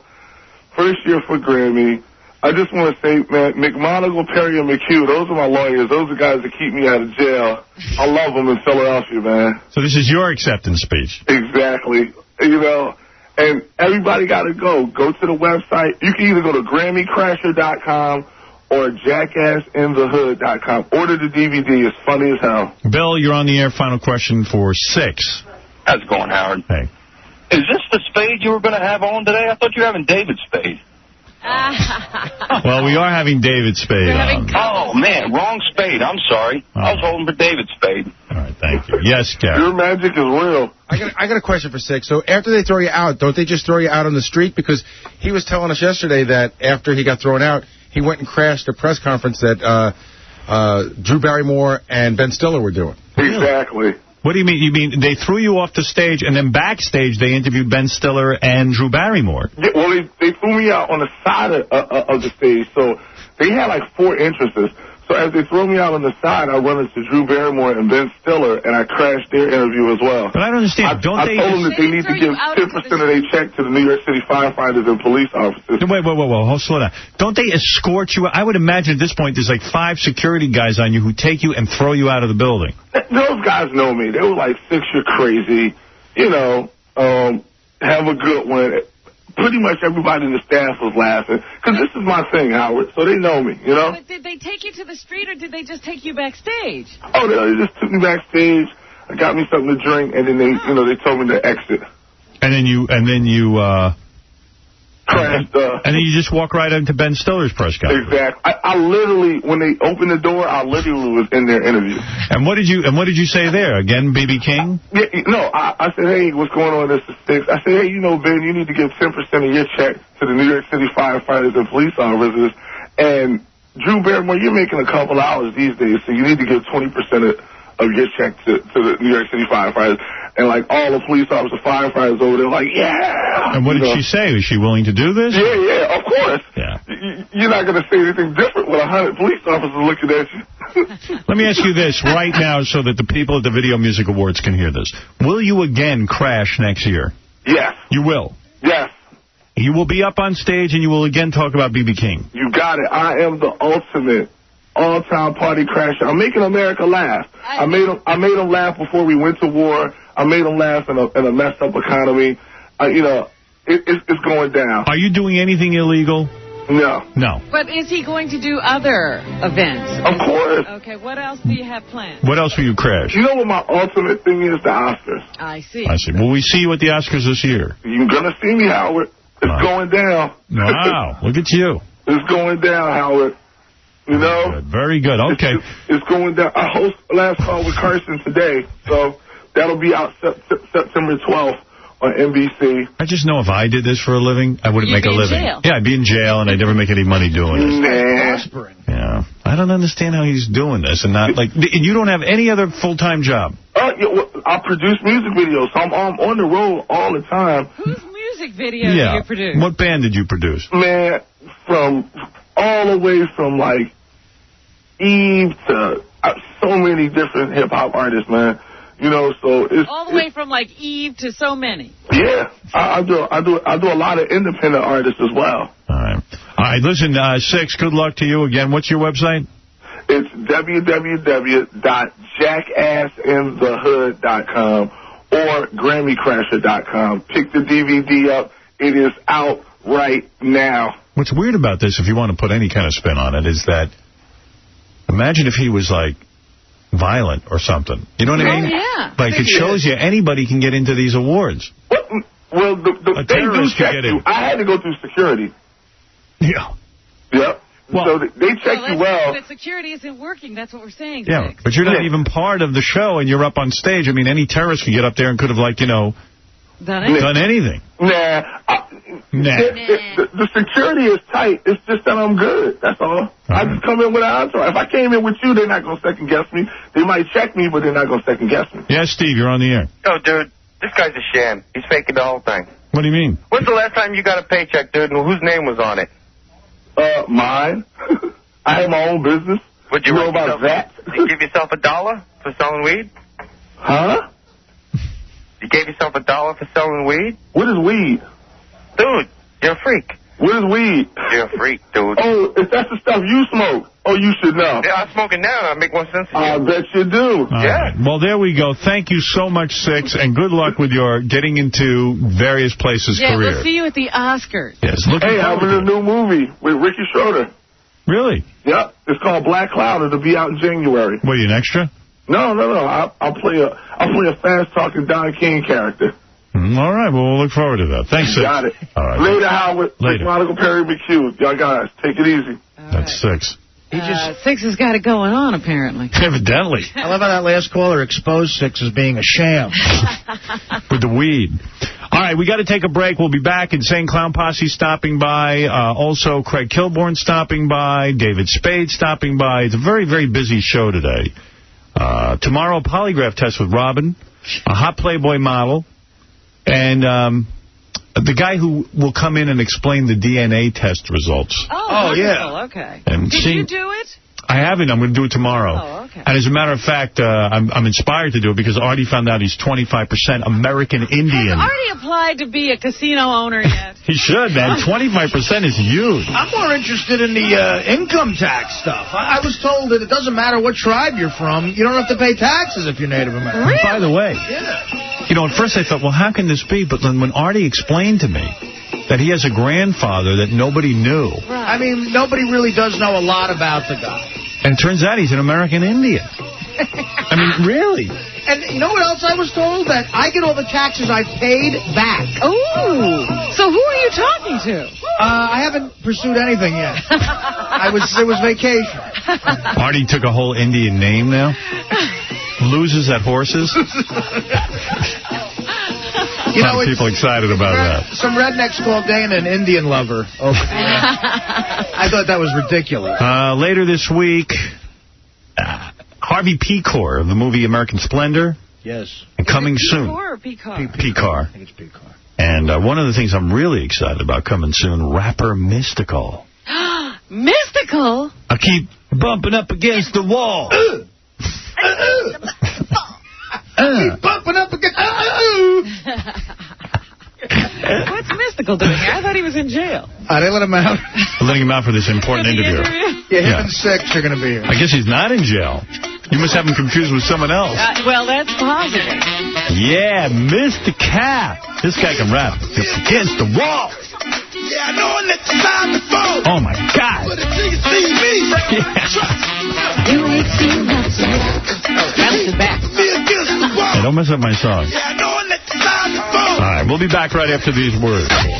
Good news, real quick, right before Insane Clown Posse comes in. I just love this. I have been a target of a group called the American Family Association for so long. That's Donald Wildman, who's a religious fanatic. He has worked against my sponsors. He has worked to get sponsors off the air. The American Family Association hides behind the guise of religion. They're against free speech. They have a religious agenda.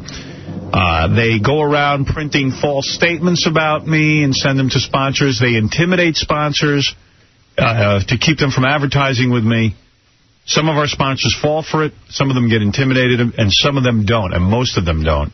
And I congratulate all of my sponsors for recognizing free speech and enjoying this program, and know that my fans go out and support all their products. But here it is, an American Family Association radio producer is accused of possessing child pornography. Oh. Off-air producer Kerry Dwayne faces federal charges after police raided his Mississippi home, seizing his computer. Stevens has been an employee at Donald Wildman's Tupelo-based Christian radio network since 2000. So far, they apparently haven't taken any action regarding his employment. So I don't know if he's guilty or not. The courts will decide, but there you have it. Interesting news. Well, I wonder what would have made him look at child pornography, being around Donald Wildman so often. I don't know. Maybe he ought to listen to this show a little bit. Maybe get out some of his sexual frustration. There's nothing wrong with sex, by the way, and there's nothing wrong with listening to conversations about sex. Absolutely nothing. It won't harm you in the least. Tonight on E!, porn star Jill Kelly and Jenna Hayes meet Jeff the Drunk. Jeff craps his pants and passes out in the tickle chair. It's very disturbing. He looked comfortable. Yeah, it's really great. It's great, great radio. Better television, in fact. Whoa. Yes, Jeff. Yes. Whoa. Whoa. I just remember the guys trying to sit him in the tickle chair. He basically falls into it. I'm a fan of Insane Clown Posse. Even though they think I'm not, they don't. Why don't you tell me one of your favorite songs of theirs? No, I'm a fan of theirs, not their songs. I wouldn't know one from the other. I would like to play some of their music if I could find it somewhere. But they are very, very successful. They're one of the most successful bands monetarily. How could this be? Well, they've got a huge following. And they're huge in Detroit. So they sell a lot of records and they make a lot of money touring, is what you're telling me? And I have never seen the guys, Shaggy 2 Dope and Violent J. I have never seen them outside of their clown makeup, and I probably never will. I saw... You saw Violent J on the street one day without the clown makeup. Wow, hey, Violent J is slimming down. Look at you. You're getting healthy. Shaggy 2 Dope always was thin. Yeah. Shaggy 2 Dope wearing some sort of ace bandage on his hand. It looks like he injured himself. What did he do? Did you get in a fight? I wouldn't call it a fight there, Howard. I'd call it more of an ass whipping. Your ass got whipped? No. My hand got whipped, but that's about it. Whose ass did you whip? It was during that day where the power went out. Oh, really? It was hot out. Some kid popped his lips off. What did he say to you? He threw a beer can at my face. Why would he do that? Did he know that you were... Did he know you were you? I don't even know if he knew he did it.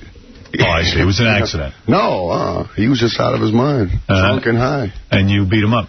Yeah. Well, I don't blame you. He threw something at you. You have every right to do that. What are you going to do, you know? Yeah, so. I'd have a wrist brace on, too, if I'd have been there. Right. Violent J, how'd you lose the weight?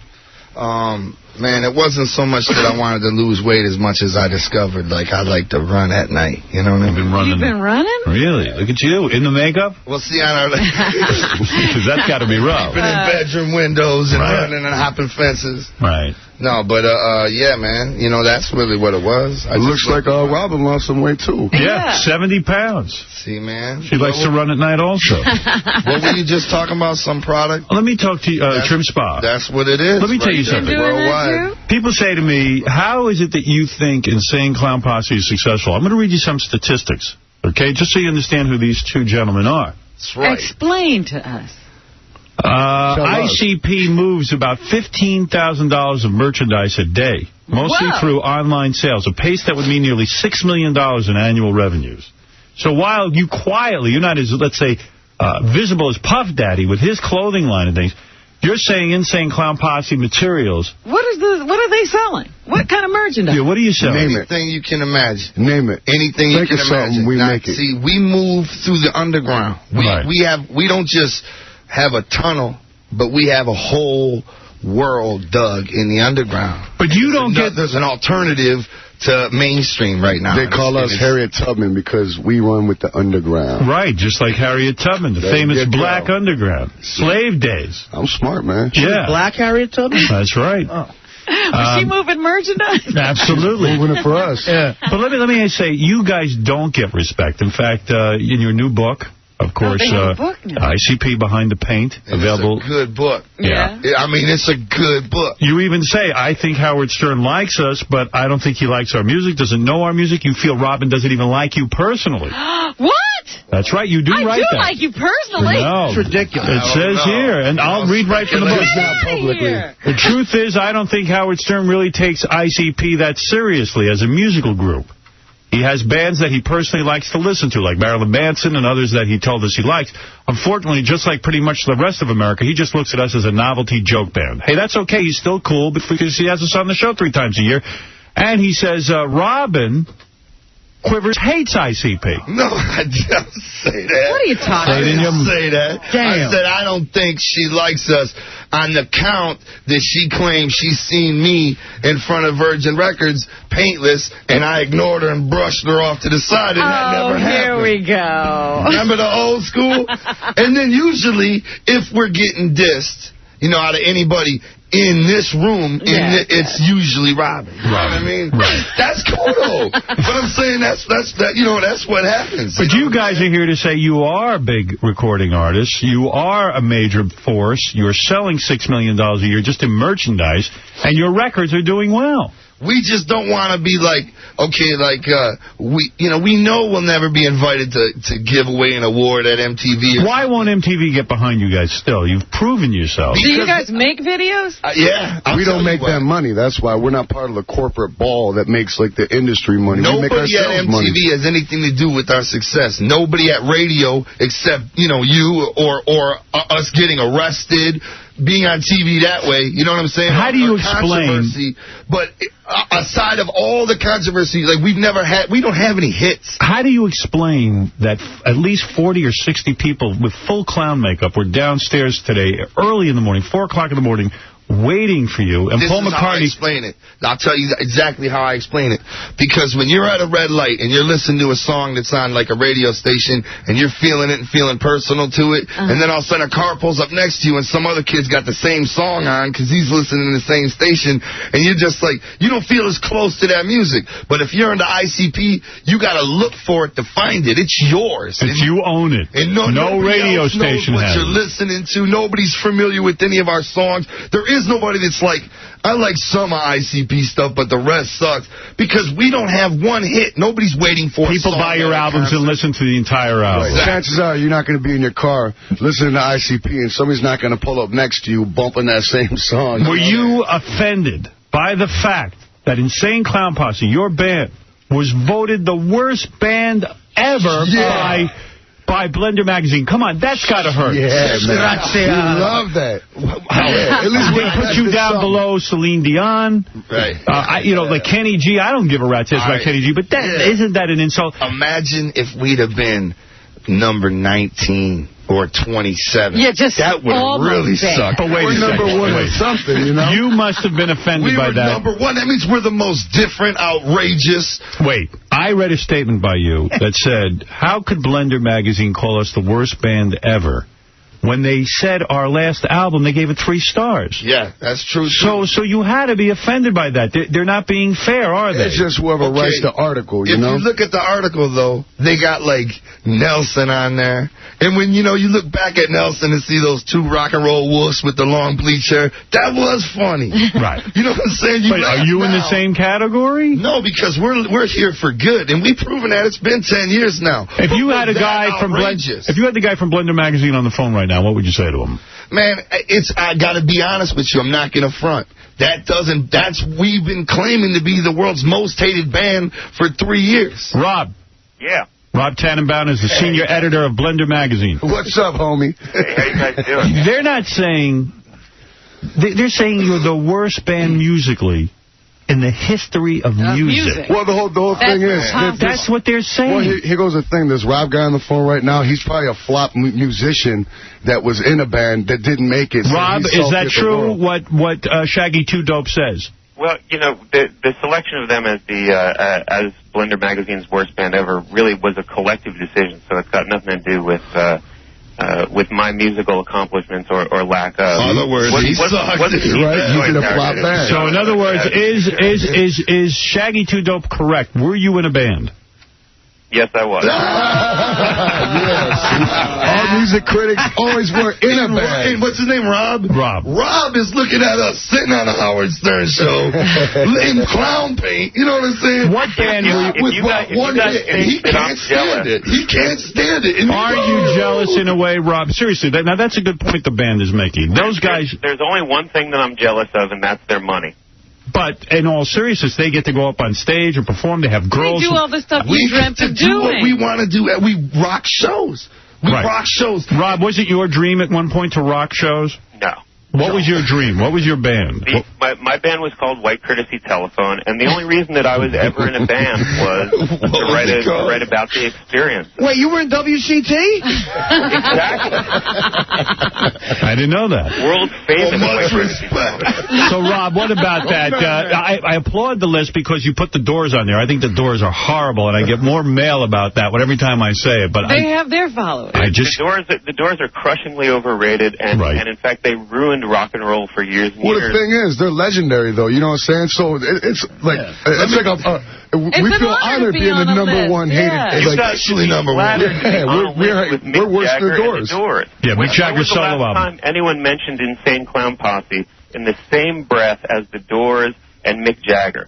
Right, so that's the first time the boys have been on any list with anybody of that prominence. See, that's the thing. That's why you're not hearing complaints out of us about it. Well, my only question is, my question to you, Rob, and your whole committee, or whoever made the decision, is how can, just answer this, how can 2,000 people, real people, regular people, pack into a venue, sing every lyric, and have the best time of their life? I mean, a great show worth every penny to them. They love it. They had a great time. There's not one fight between 2,000 people. And then, as they file out and go home, how can you just say, well, they suck? Who are you or that committee to say something sucks? I don't like Waylon Jennings, but if he's putting 13,000 people in some country bunking bar, I don't think that sucks. I got mad respect for him. I'm like, okay, he's doing his thing. How can you just say, or your committee?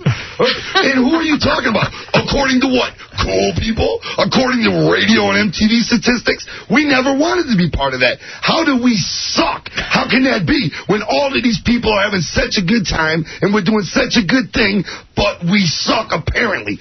Who the hell are you or your committee to say when something sucks? How do you respond to that, Rob? When something as successful as us suck. When you and the Water Transfer Factory, or whatever the hell your band was called, fell off the map years ago. And everybody else in your stupid committee, everybody else in your committee probably fell off too.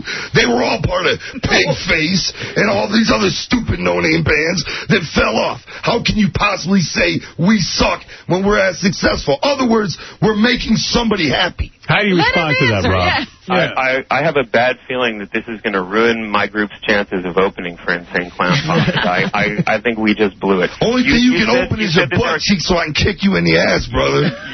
Hey, you can kick me in the ass. It's not going to make your music any better. Okay.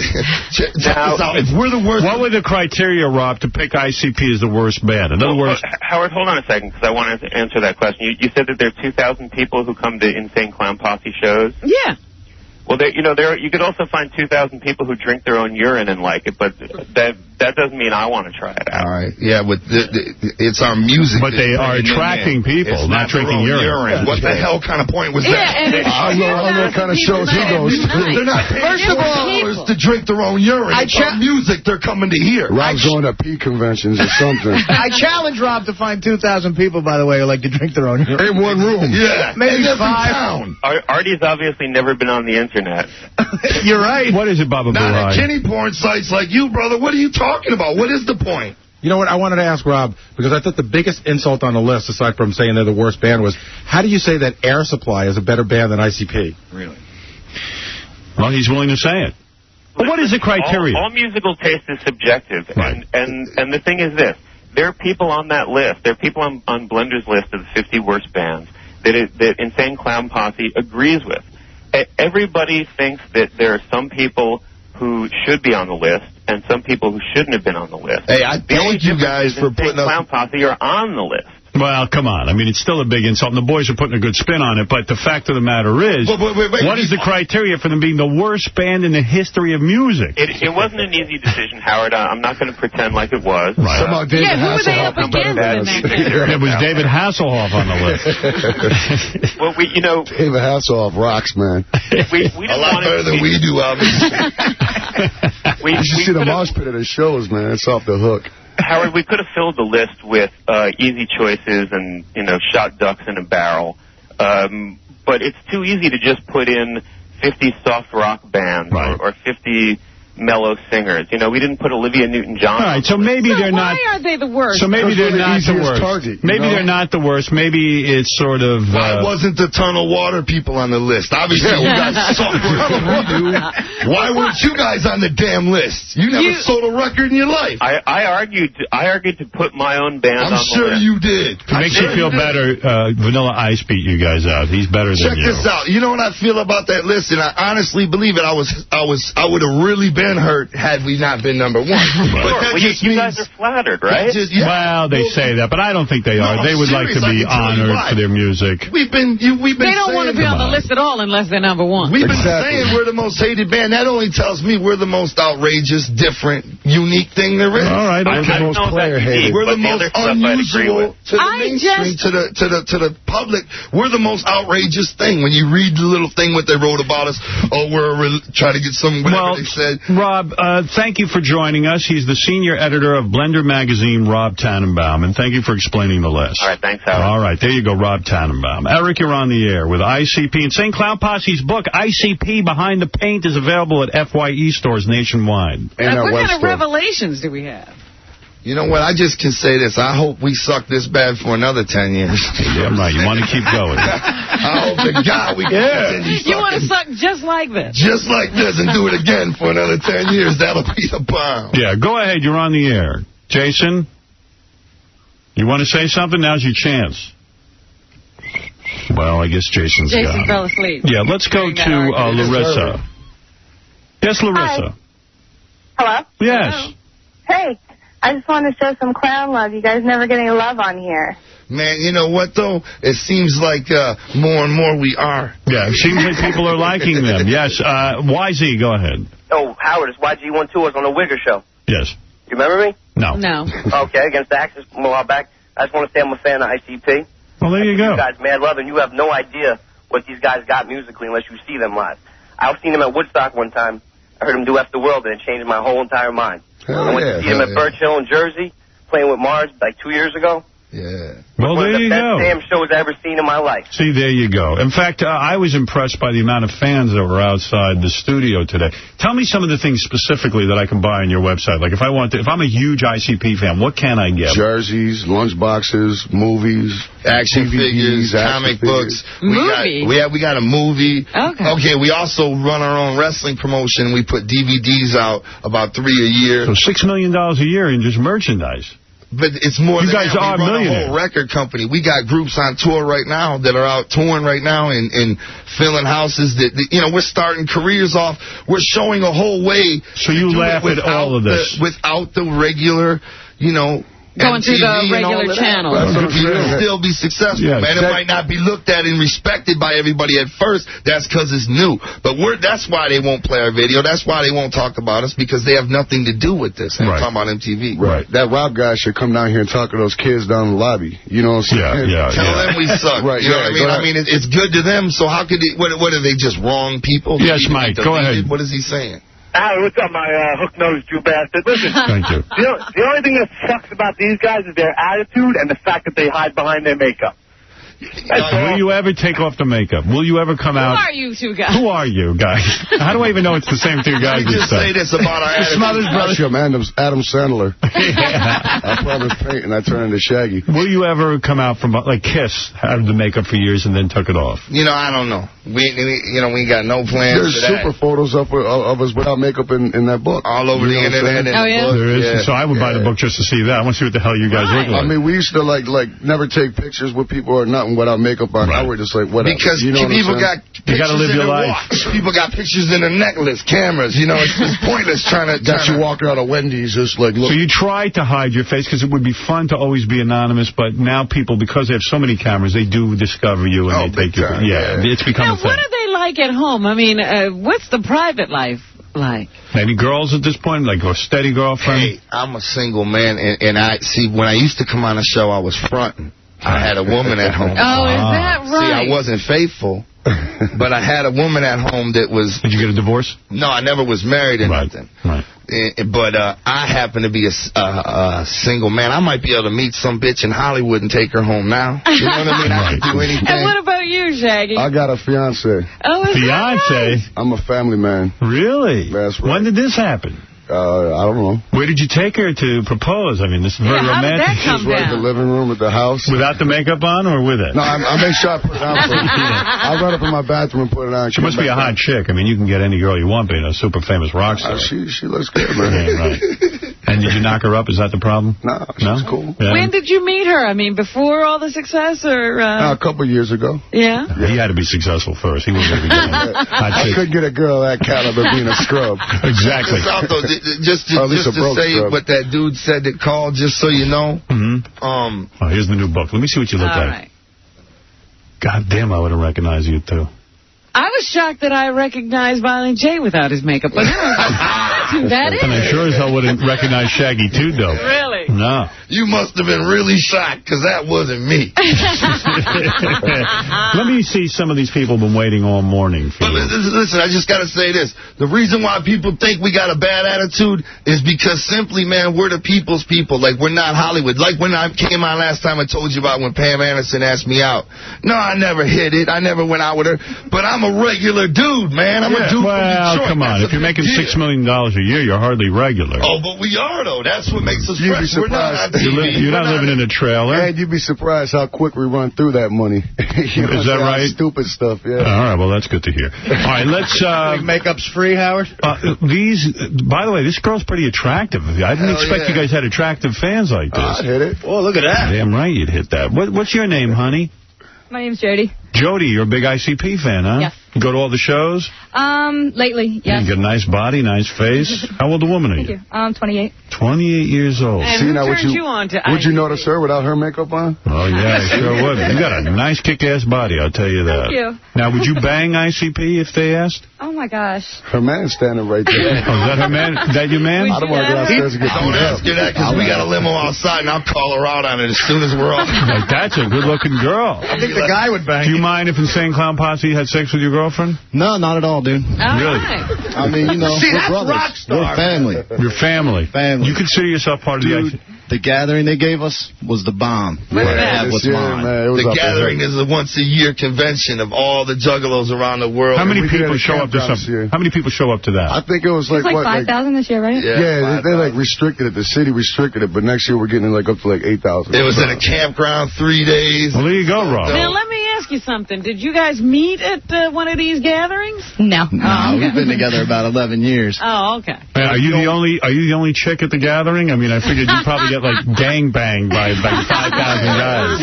No, there's lots of girls, man. A lot of hot chicks like you? Yeah. You can walk around naked. There's like families there, you know, like older people with babies and stuff. It's crazy, man. They have babies out little there. babies Just chilling out, you know. They have mud wrestling. Honey, like what's your story? wrestling. You've got a job? No, I don't work. That's what I figured. I'm on juggletsgonewicked.com. What do you mean juggletsgonewicked.com. What's that mean? Like Girls Gone Wild. Yeah. But it's Juggalettes Go Wicked. Do you sell that tape? .com. No. We're putting out a DVD in about another month. We'll have her and several other sexy juggalos. What do? You get naked on there?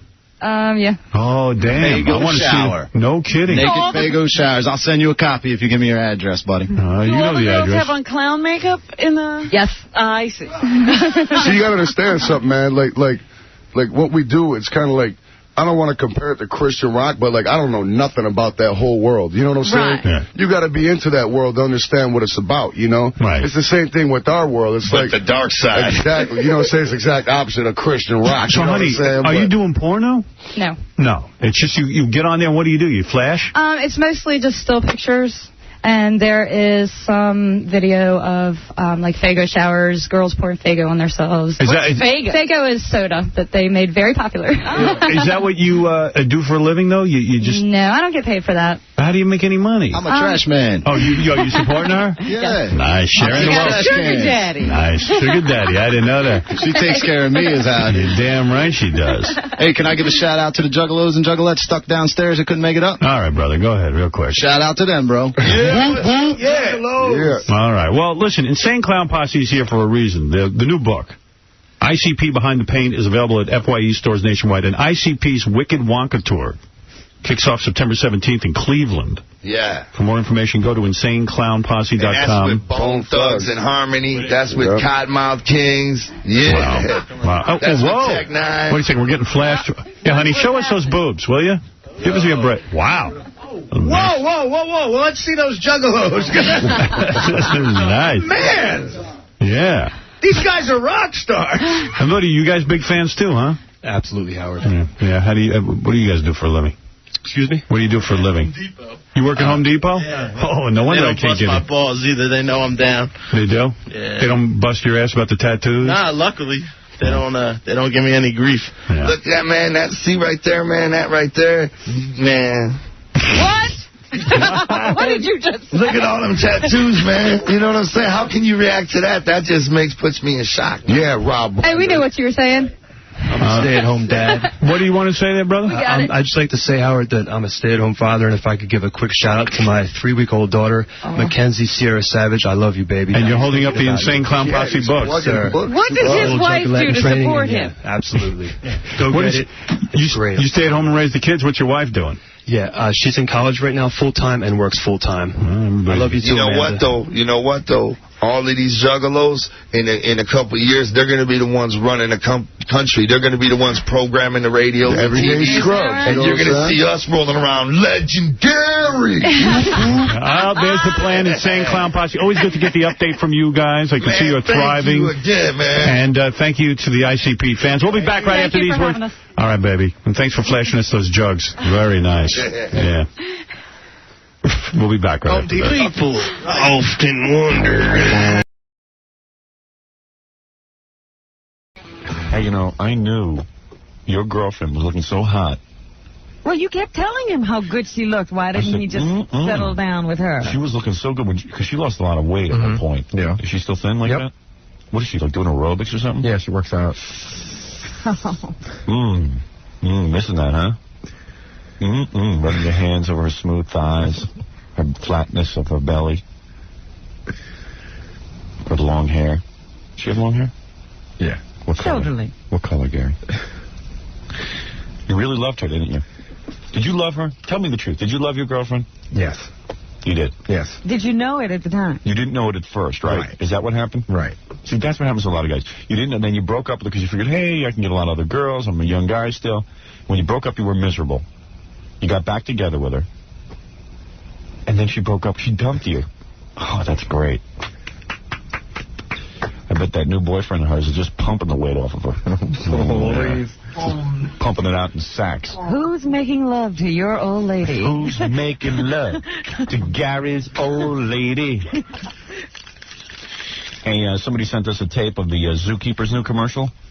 We figured out where your old caps went. You're on that Zookeeper in Philadelphia. Good. What teeth on that dude, huh? I'm telling you. Your look teeth like- are 10 times better. My teeth look very good now. I was watching them in the video. They really do. You look dynamite, man. They have a life of their own now. Yes. Better than Morris Day's teeth. Your teeth got a mind of their own. But the zookeeper looks like Bucky Beaver. Yeah, isn't he funny looking? Oh, boy. And we were watching their new TV commercial, and I can't believe they let it on the air with that guy Mark the Shark. He's like, his I know he's a glasses wearer. Yeah. And I guess he took his glasses off, and he can't control the movement of his eyes. His eyes are uncontrollably moving around. I think he's a contact wearer now. Is that his twitch? That's his twitch. You can see it on camera. Yeah. What a twitchy little bastard. The famous twitch. That's his twitch, isn't it, Gary? Yeah. He can't even hold still for the TV commercial. And he's really trying hard, you can tell. Oh, that's his twitch. I thought it was just because he wasn't wearing his glasses. Well, it could be both. It could be a bad combination of the two. It's a funny commercial from that sense. You get to see the guy twitching all over. But I don't think they were going for that. They were trying to be kind of cool. Hipsters. Yeah, he looks like he's about to spaz out. You're afraid he's going to go into one of those Billy Bog seizures or something. I have to watch that again. I got a tape of it. Yeah, we'll analyze it. Yeah. And they had that zookeeper on some TV show. He was in a TV show and he didn't get to even speak any lines. That's one of those goofy things that show's doing to try to raise ratings and get different disc jockeys, so he's not even the only one. Yeah, oh, good. Oh, but they were crowing about his acting experience. Yeah. They asked me to do that, but I said no. Well, of course, it's just a way to get them. So he's on it for 2 seconds, talking about it for a month, and people watch it in that city. Yeah, and they get big ratings for one night, which is kind of bogus, because the following week they don't get any ratings. Well, they're using them. Yeah, they're hoping to rub off on the audience. Make it a habit. Anyway, yeah, that nonsense with your girlfriend's pretty heavy. So what have you been moping around? I didn't even notice you were moping around, because Mitch said you were moping around a lot. No, I haven't been moping around. And I heard that she actually has, like, a rich boyfriend or something now. I don't know if he's rich. How could you have heard it? I don't even know it. That's what I heard, that she's a rich boyfriend. You're holding out on me. I'm not holding out on you. I'm not. I don't know. You don't know who your old girlfriend's boyfriend is now? I have no idea. How would I know that? Someone told me. I heard, I don't know who it was. Someone in the promotions was talking about it. Was some kind of doctor or something? I don't know if it's a doctor. I really don't. You know, Gary, you must talk too much if all these people are telling stories. How come everyone else does? I think the problem is I talk to one person too much. Who's that? My little friend in the office. Oh, no, Mitch didn't say it. Mitch didn't say anything to me. No? Yeah, he heard me on the air. He says, yeah, Gary's been real upset about it. That's all he said. So everyone's running around talking about it. Oh, everyone is? Yeah, everyone. Like a topic, huh? Yeah. Well, I didn't know about it. You never tell me anything. We're the last to know everything about you. Why wouldn't I tell you? I would have helped you. Why wouldn't I tell you? Why do you think I wouldn't tell you? Because you don't want it on the air. Okay. Just so you know. Now you're going to have it on the air every day because you didn't tell me. But had I told you right away, certainly I wouldn't have had it on the air every day. Have you seen her new boyfriend? No. Oh, man, I bet she's good. Hey, let's call her. Come on. Let's find out about it. Give me her number. She doesn't want to talk to you. Oh, really? Yeah. Why? Because she just doesn't want to. I think she does. I spoke to her yesterday. Oh, you called her? Yeah, she didn't want you to. She didn't want you to call her at work. I'll call her at home then. Well, she's not at home. She's at work. Guess she's got a date tonight anyway with her new boyfriend. Yeah, she doesn't want you waking her up, Howard. Yeah. Maybe he'll answer the phone. I bet you she marries him, too. And they're going to have like a beautiful family together, and she's going to live this really luxurious lifestyle. Yeah, a few years from now, she'll be inviting you to the mansion. She's probably over at a friend's house all the time going, oh, I'm so happy. You know, at the time I was upset, but I am so happy I dumped that moron. You know, the best thing that ever happened to me? Yeah. Oh, man, you're going to eat your heart out the rest of your life. Not the rest of my life. I think I can survive. Okay. All you need is You one. think it's over for good? If he found another good girl, it would, it would happen. But do you think really you can't get her back at all? Have you tried, man? How can he compete? I don't know. I don't know who this person is. I mean, I heard he's a rich guy. He's a lawyer. I have no idea, and I swear I'll tell you the truth. Maybe I heard wrong. Maybe someone said maybe he's like a doctor or a lawyer. Okay. But what do you do in a case like this, doctor? Gary gives up. That's what he should do. There's no way he can compete with a guy who's got a happening career. But he loves her. What if he doesn't have a happening career? I mean, we don't know that he has a happening career. Sounds to me like he does. But could he love her the way you do? Listen, he takes her to the Hamptons. She's sipping white wine. What does Gary do?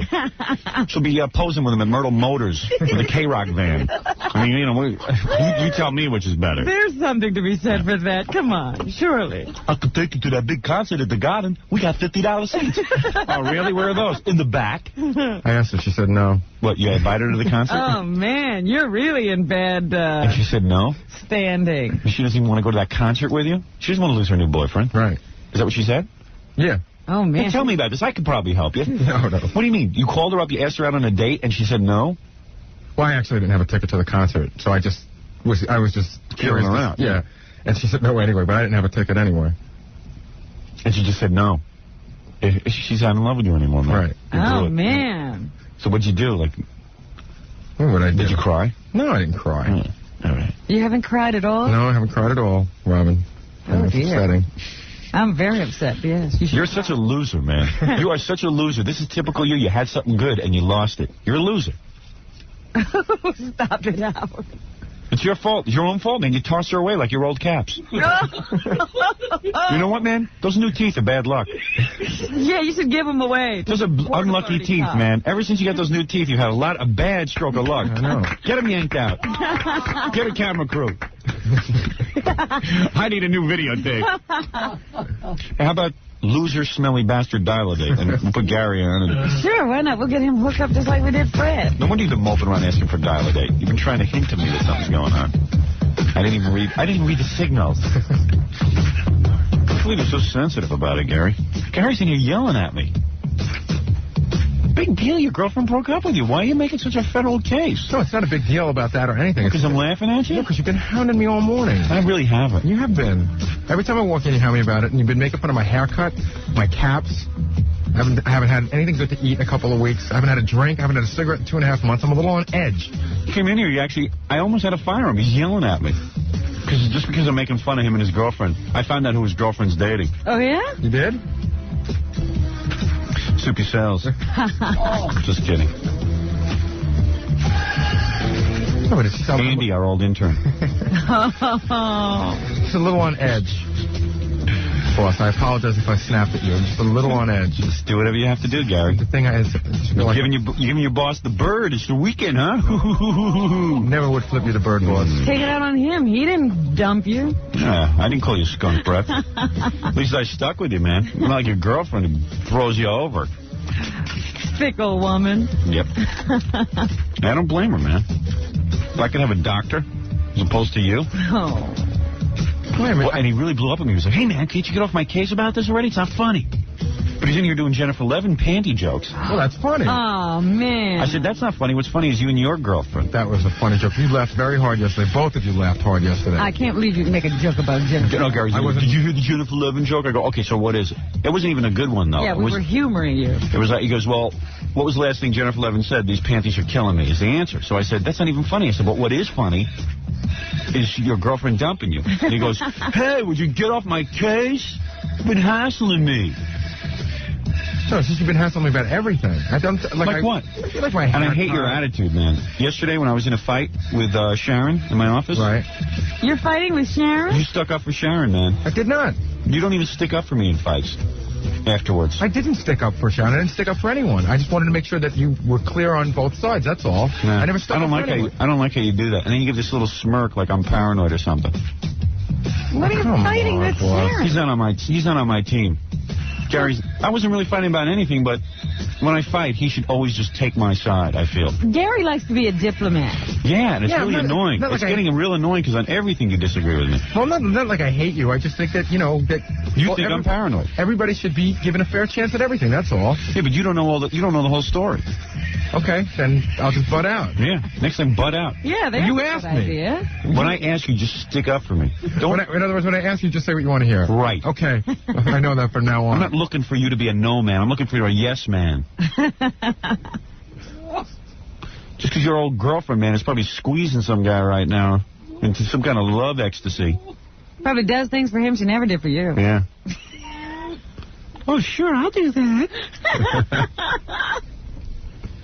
I didn't do that with my Guido boyfriend, but I'm going to do it with you, honey. Just to get even. Just go slow. Now I'm going to be wild. Yeah. Yeah, I'm going to live now.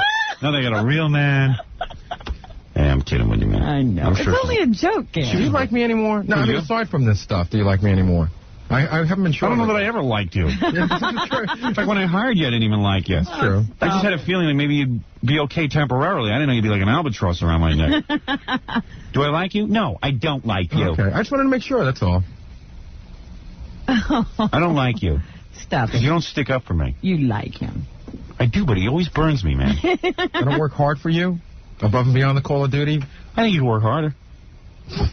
You had to ask. Yeah, Saturdays and Sundays I have off. I work hard for you. I don't want you over my house. No, I want to come over. No, don't. You don't have to get rid of you. I want to be there. Don't come over. I want to come. More than likely. Don't. I'll do it myself. I don't need you. Have those rice cakes ready. I'll be there. But I'll tell you one thing you can do for me when you come over. What's that? Trim my lawn. As long as you're there, I'm going to have you do my lawn. I was thinking about Gary should have to do my lawn also. Yeah? I don't mind doing that. Really? I kind of miss cutting the lawn out at my parents' house. It's kind of therapeutic. Oh, good. By the time you get done with my lawn, you'll be an old man. That'll be good. There's one guy sitting there mowing it, Gary. Yeah. With a hand mower, not the... oh, yeah. Yeah. I like my lawn cut the old-fashioned way. No, I'm going to get you the BT-17 lawn trimmer. I'm getting my dad that for Father's Day. He does his own lawn still? Oh, yeah, sure. Oh. Oh, yeah, he's too cheap to pay a gardener. You haven't given your father a landscaper? Screw that. I'm serious. I'm going to make you cut my lawn on Sunday. Okay. Look at those choppers. Gary could graze on my lawn. Oh, man. And when did she dump you? Look at those choppers. This is even after he got his teeth fixed. Gary went out and got new choppers, and his girlfriend dumped them anyway. You miss her? Yeah. And just think of all the wonderful things she used to say about you, Gary. What were those? She says, whenever we would attack you, she'd defend you. I bet her howls are keeping the neighborhood awake. And that new guy.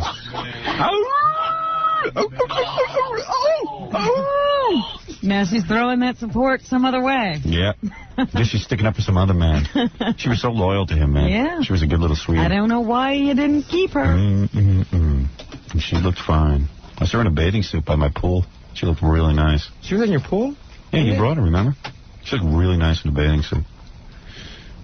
I went to that doctor, fell in love. I bet you Gary just thought, she'll be around forever. Oh, yeah, he thought she was going to hang around like some little puppy. Yeah, I'll be able to get her anytime I want. Yeah, I'll just fall back. Remember, he used to, have sex with other women behind her back? Oh, yeah. You got what you deserve, pal. I hope the word karma exists in a big way. Because you got yours. Yeah, karma's working. I'm glad I'm getting mine early in life. Good. Pay as you go kind of policy. You know what's wild, though? No, boss, tell me. When a woman meets a guy, the first few weeks with a new partner are wild, and you know that. I'm sure they are.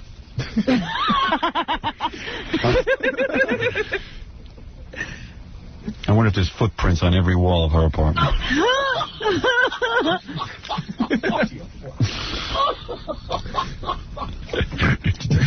like string hanging from every... No, I'm sure. As a matter of fact, I'm sure, knowing her, that she has not slept with him. Of course not. She's a good girl. It's hard to find those good girls. I'm sure she enjoys hearing all of this, too. Yeah. As well as her mom and dad. All right, we'll be back right after this.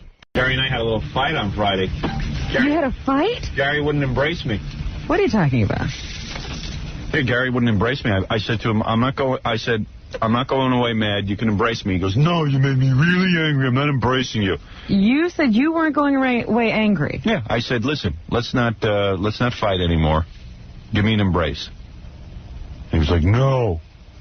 So I said, okay, screw it. That's really? it. I said, you're out. You're on the outs with me.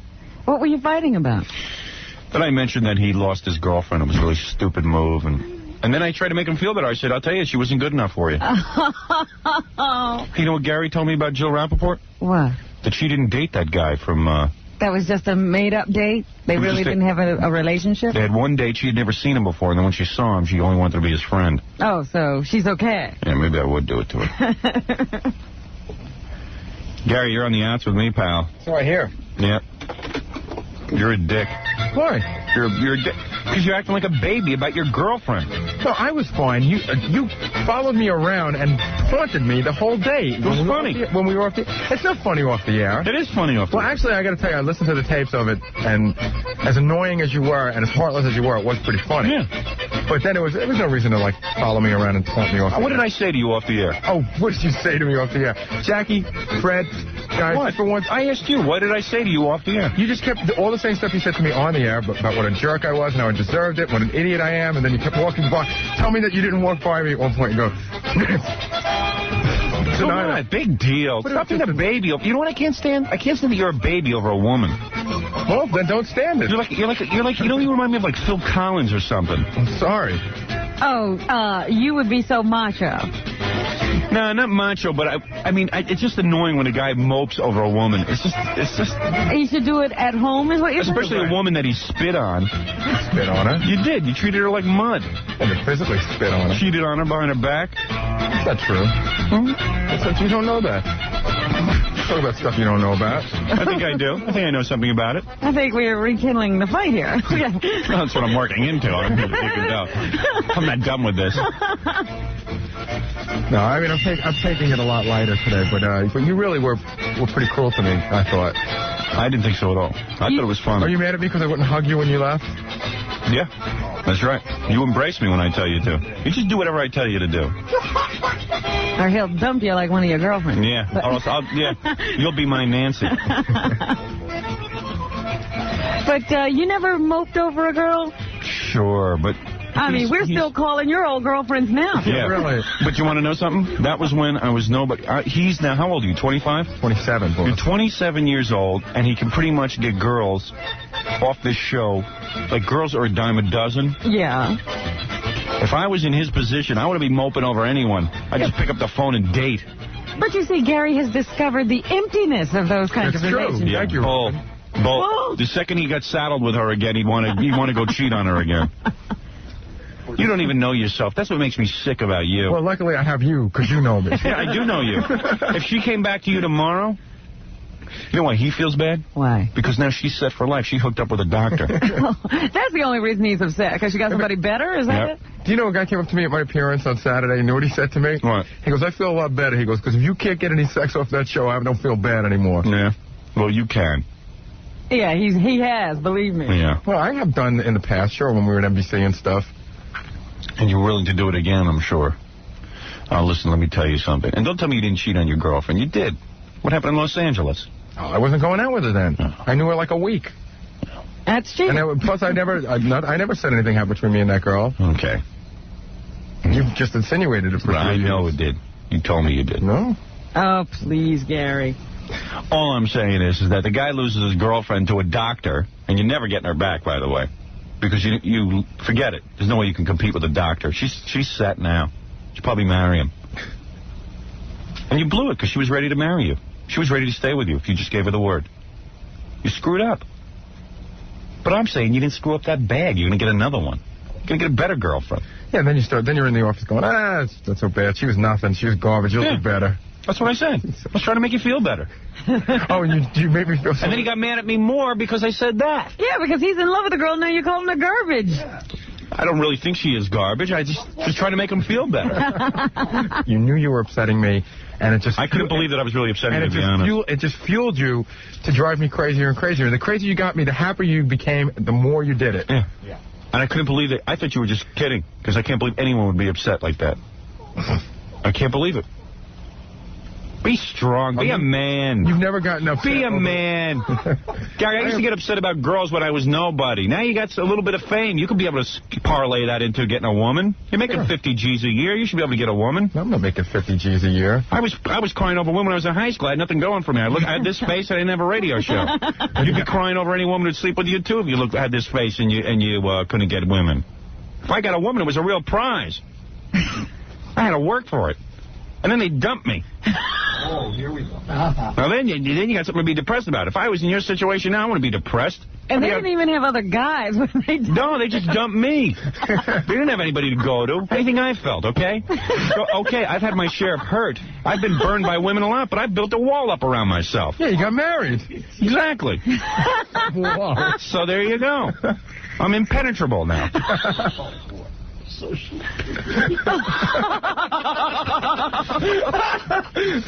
but you're like a baby. You're like some kind of baby with that. What do you go home and listen to Hall & Oates records and think about her? She's gone. Oh, we should play that for Gary today. And she's a woman. Oh, come on. You think you lost Princess Caroline or something? Oh. For God's sakes, the way you're carrying on. It's embarrassing. Grow up. God, you're 27, man. It's not like you were married or something. God, you're like a baby. You gotta laugh. You're ridiculous. And you're acting retarded with me. Stop it. It's not funny anymore. And it's like, what is he, for real? And that's what you have to do is tell me stop it. I can't stop myself. No, that's the problem. It wasn't necessarily the subject matter. It's just that I'm supposed to be somebody who works for you. You're supposed to like me. And you were treating me... I do like you. That's why I treated you that way. Oh, yeah, you love me. I don't do. Explain that, if I may ask. Because it was no big deal. You're acting like an idiot. How does that... But wait a second. If you treated me like garbage on Friday, how does that let me know that you like me? Who treated you? You see, but I don't think I treated you like garbage. Well, what do you think you did then?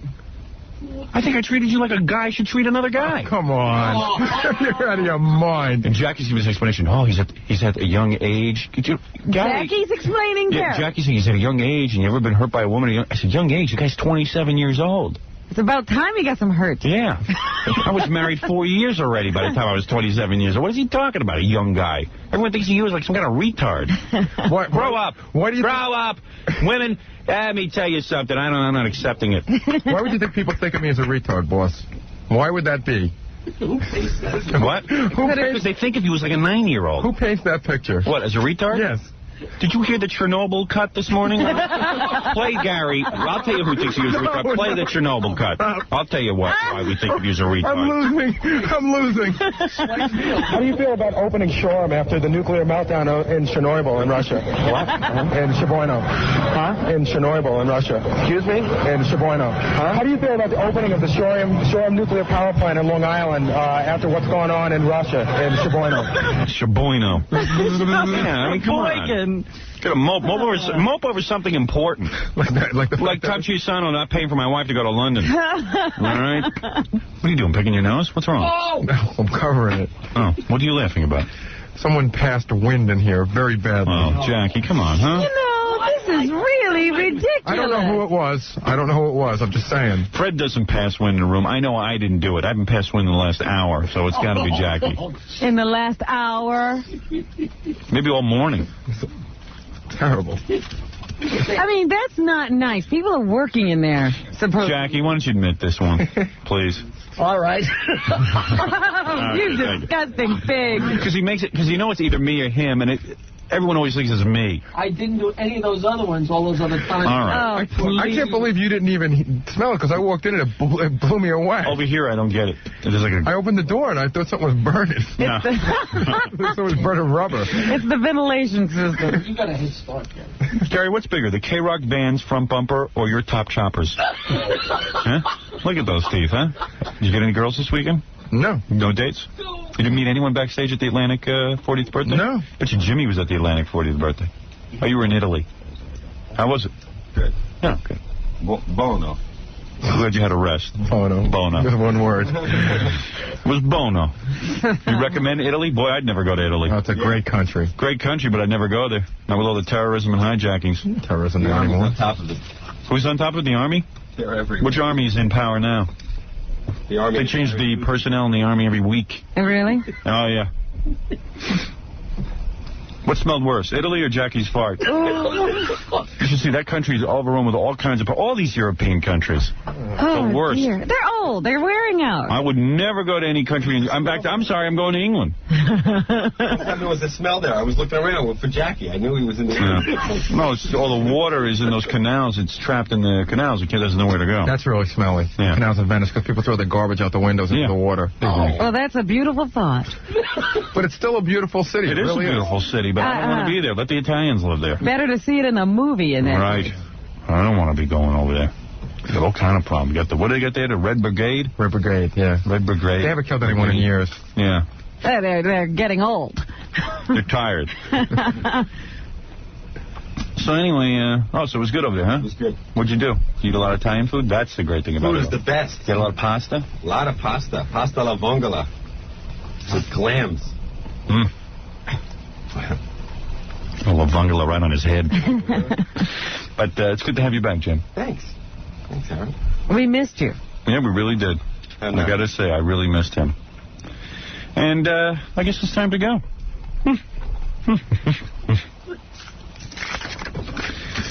I'll tell you one thing. I don't want to hear Gary complaining about his job ever again. Why? Because I just noticed how you were doing it. How am I doing it? You just moved down the hall talking to every single girl who's here. Oh, we heard you were hitting on Connie today. No way. No way. These people are all my friends. I was talking to some of my friends this morning for 15 minutes. 15 minutes. I saw him move right down the aisle down to Marianne after he finished with Connie. Yeah, and rather than talking to women all morning, why don't you sitting by the radio monitoring when I call for you?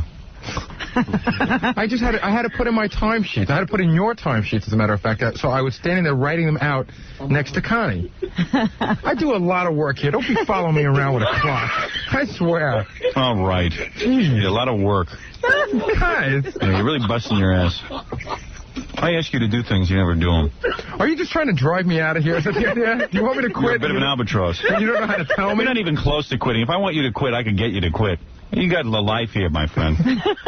Seriously, I was thinking about that yesterday. I was walking, and I was thinking... You want me to quit? Where are you going to quit? I can make you so miserable you still wouldn't quit because you can get... Where else are you going to go? No, I really thought that maybe you wanted me to leave but didn't have the heart to fire me, and maybe you were just trying to... Are you nuts? Why? Because they made fun of your girlfriend and you? No, I just wasn't sure because I just wasn't sure. You overreact. You're like a woman. You're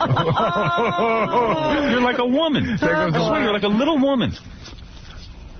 You broke up with your girlfriend? Oh, boy. Oh, man. Oh, it feels so bad for you. You're never going to get any again. That girlfriend. You would have thought she was Mary from Jesus and Mary. The way he's treating her. The Jesus and Mary chain, yes. My God. 5 minutes into meeting another great girl, and you're going to be like, Nancy who? God. I don't believe you. Carrying on like a baby. So I tease you about that? You think I'm trying to drive you out of here? Well, it wasn't just that. You've just been hassling me about a lot of different things. What do I hassle you about? What? Name one thing I hassle you about. My haircut. My work habits. Gary! Your work habits? Yeah. When do I ever hassle you about your work habits? In all seriousness, your haircut. Can you Lots of people get fired for their haircuts, Howard. He walks up to me after his haircut and he says, listen to this. I know you're going to make fun of my haircut. I go, what hair? And I look at his haircut, and then so then he's like asking for it. Oh, yeah, I was asking for it. I said, please make fun of my haircut. Well, why even bother? I wouldn't even notice until you said something. God.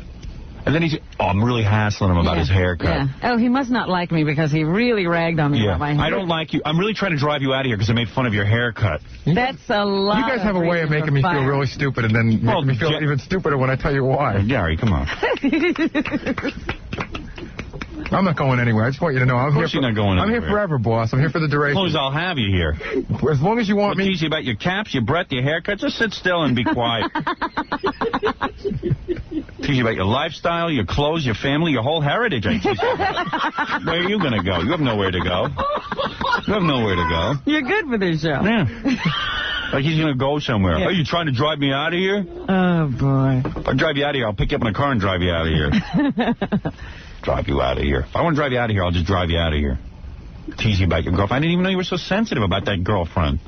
The last I knew, he broke up with her. I didn't even know he went back with her. That's a lame thing to do, too. You just went back with her because you couldn't find anyone else. Did I ask you? I'm telling you. I'm your boss. If I don't tell you, who's going to tell you? You work on this show. You listen to what I have to say. I didn't even know. You never even told me you went back with her. You told me you'd broken up with her. And I had. So then what are you crying about? That she found another boyfriend? Oh, just leave me alone. What do you care if she found another boyfriend? She found another boyfriend. He's crying. What do you expect her to stay a virgin for you? What, you think you were the best guy she was ever going to find? She found the doctor. Finding a prize. She found the golden prize, pal. Relax, man. It's just one guy. It's not like she's being tag teamed by the entire staff of a medical center for God's sake. Then I could see being upset. She found one guy. So stop thinking about it. You're torturing yourself. Yeah, and you're torturing us. I'm fine, really. And you're walking around moping. I'm not moping. I'm having a good time today. I'm fine. And when I tell you to embrace me, you embrace me. Don't be a jerk. Okay. Act like a man. By embracing you? Yes. That's what men do. Acted like a jerk on Friday. I was embarrassed by your behavior. God. And you thought about it all weekend. Just think a doctor probably can buy condoms wholesale. Okay? Think about that. Just think of what she's thinking about. When she's with that doctor. Ooh, this is a man who could take care of me. Yeah. It's a man who has security. What kind of cars does he drive? Do you know? Yeah, like you don't know. I don't. Bet he drives a Ferrari. I don't even know that the guy's a doctor. He is a doctor. I know. How do you know? Because I know. If I don't know, how would you know? I called her. Yeah, I'm sure. She picked right up. It is a doctor, and you know it's a doctor. I don't know it's a doctor. You do, too. I hate when you lie to me, too. I'm not lying to you. I swear, boss. I'm not lying to you. She's sitting there saying, oh, his car actually has windows. Yeah. Ooh, look at this. I'm really moving up. He doesn't have to park his car at his parents' house. Now, look, hey, come on. Come on. Come on, I'm just teasing you. Try keeping a car in the city on that salary. Come on. Take it easy. So where?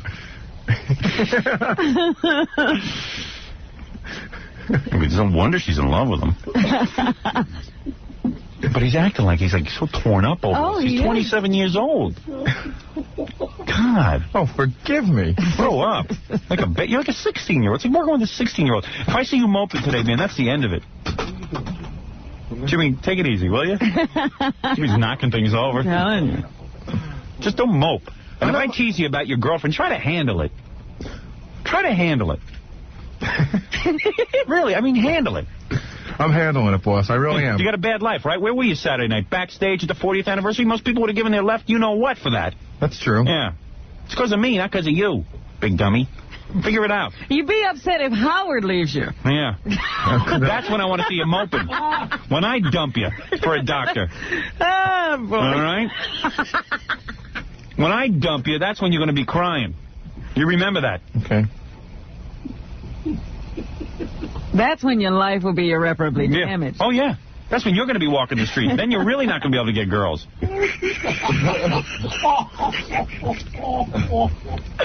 Stop blaming a doctor. You're not in competition with a doctor. It's not like the guy went to 16 years of school just to boff your old lady. He went there to be a medical man. Gary's convinced the guy went to medical school just to get his girlfriend. I know what I'll do. I'll go to medical school. Well, first of all, you don't even know that she's having sex with him. B, you don't even know that she's in love with him. And C, I don't even know that he's a doctor. Yeah, so stop already. Act like an idiot. Okay, boy. I mean, Friday, you should have seen. If I could describe to you in the office when he's turned to me and he just said, "Hey, man, come on, leave me alone. Oh. I'm just really fed up, man. Don't do that. What do you hate me?" It's like, hey, man, lighten up. Wow. You would think something bad happened. Yeah. A girlfriend. You wouldn't think that you were the man who took him out of Uniondale. Yeah, oh, yeah. Where'd she get you?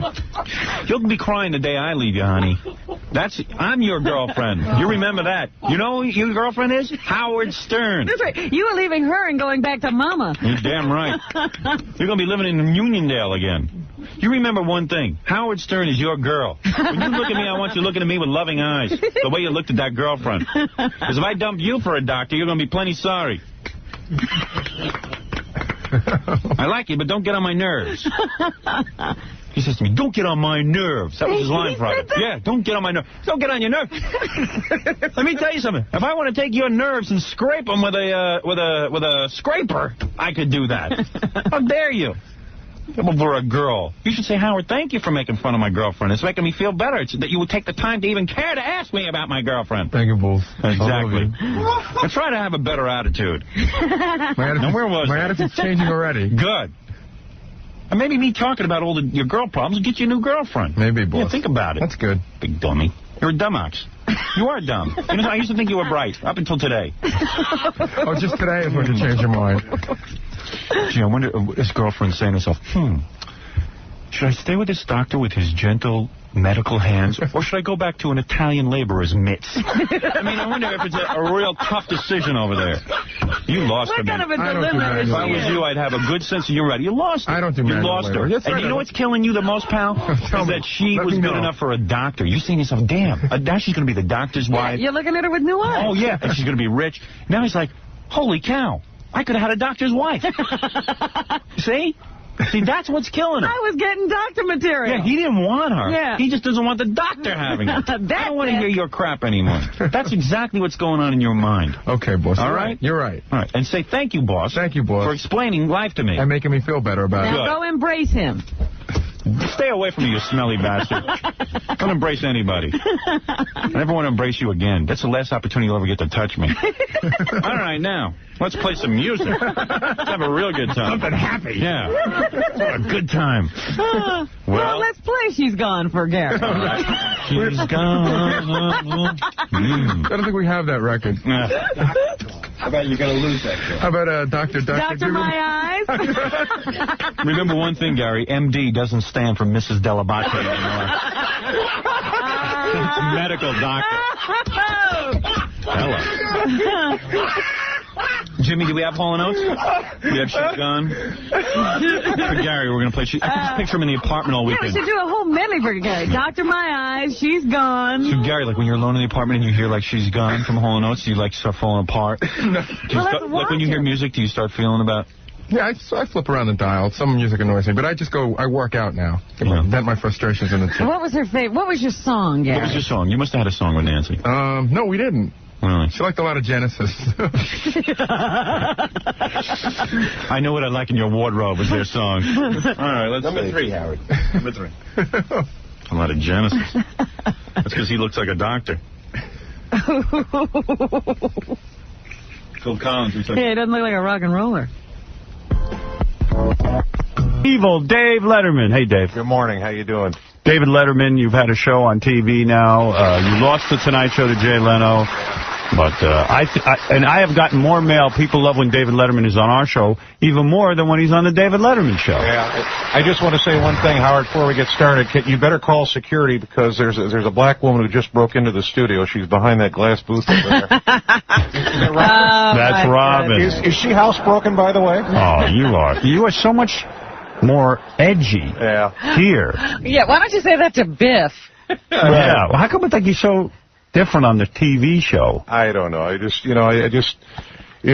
certain things you've got to be careful with the censors, and I'm happy being a father right now. And by the way, I want to tell you something, and I've mentioned this so many times on the show, but I love the smell of my son's duty diapers. Really? I like to stick my head in the hamper and inhale until I pass out. I think he's great here. Yeah. Well, I know that you're in a ratings battle with Jay Leno, and that's got to be a lot of pressure for you, but you continue to succeed, and good for you. In fact, Jay's ratings are at an all-time low. Oh, God. And by the way, is it just me, or did all those male gymnasts at the Olympics look like a bunch of fags? What do you think? I don't think it was just you. It's not just you, Dave. No. All right, I wasn't sure about that. Speaking of Olympics, Amanda Beard's going to be here. Do we have to point to all the other gold medal winners that have been here? Yeah, go ahead. Name a few.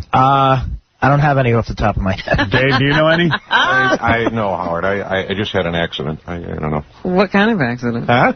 I don't know. No, I do. I smell it. Well, Dave, thank you for being here this morning. It's my pleasure. And by the way, before we get started, I want to mention now, just to get this clarified, I am against Bush. I hate Bush. And I think all women, should shave their privates so they look like, 6-year-old girls. Yum. Guys, what is with that guy?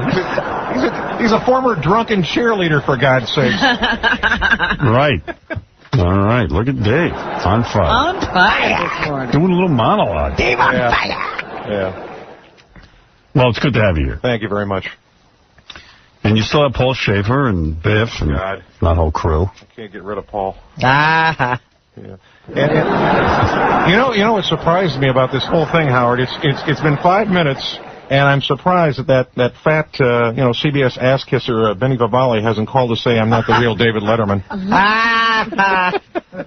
Vinny. Yeah. Vinny. Guinea Vivalli. Yeah. Guinea Favali. That's a volleyball. You call him Guinea Favali? A little out of line. Oh, yeah. Guinea. He really let his hair down. Well, that one almost passed me by. Guinea Favali. Guinea Favali. That's racist. Whatever. My house now. Look out. Guinea Favali. And by the way, I just want to say one thing. You know that restless song from Vinny? Mm-hmm. You know, sure, it was a piece of crap. I've heard, Paul and I made more musical sounds when he and I double dated a young Hungarian man. That's right. Yeah. Oh, yeah, Dave. Is that your Paul? That's the best Paul I can muster up. That's pretty good.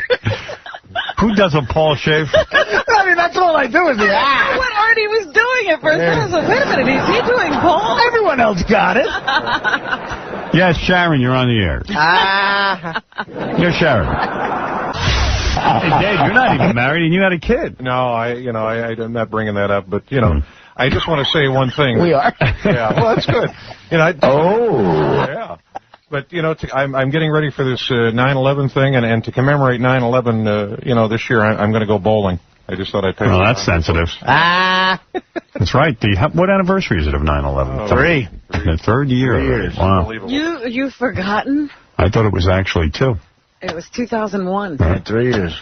Thank you for reminding us, Dave. Yeah. David Letterman, everyone, make sure you watch his show. It's 11:35 or something. Yeah. CBS. I need all the help I can get. I know.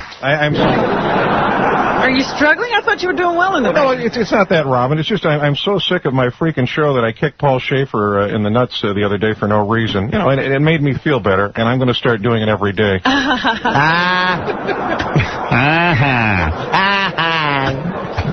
Nuts. Well, whatever. Yeah. Evil Dave is brutally honest on this show. Yeah. It's getting to be goddamn ridiculous, right, Dave? I mean, exactly. And by the way, I think Jay copies everything you do. Oh, he's a thief. He just takes everything. By the way, has anyone ever ordered a pizza from Domino's and answered the door while pleasuring themselves? I have. Here. Yeah. I know Beetlejuice. That's like an epidemic. Beetlejuice has done that. I've seen it on his tape. Yeah, Beetlejuice has it on tape. We're thinking about doing that for November sweeps. I don't know. Well, you've already been topped. Yeah. Yeah, Beetlejuice thought of that before you. All right. I saw Beetlejuice do that, and then he answers the door naked. And he's completely aroused. Hey, say what you want. No. That Beetlejuice DVD is hilarious. Yeah, and then he goes, put that pizza on the table. Let me ask you. Yeah, Dave, so that's been done. Oh, God. Well, you ought to get rid of him. I finally got rid of that idiot Craig Kilborn. I've had hemorrhoid attacks that were easier to sit through than his show. Well, who are you going to replace him with now? Yeah. Who are you going to get to replace Craig Kilborn? Any rumors out there? I don't know. Howard, can I say something? Yeah. Yeah, I just want to say that, I was a draft dodger Jew, too. Can I? A draft dodger Jew? Yeah. David Letterman? I thought Letterman was a Jew. I said I was a draft dodger, too. Can I join Bush's cabinet? Sure. Maybe if you were a draft dodger Jew. But you were going on this. Was that the end of the story? No. Okay. In fact, I don't remember 10 minutes ago. Was I in Star Trek? What's your favorite memory about the ride over here? We stopped at a red light on Coanga. Yeah. I don't care about you, but I don't care if Florida gets hit by hurricanes. Ask him a question like that. What? Dave. Yeah. What? Dave has Alzheimer's, It's going off book. Yeah. Oh, I tell you, it's just marvelous. Hey, you got to bring him in. Yeah, Dave. I just want to say to Artie, it sounds like somebody needs a drink. Yeah.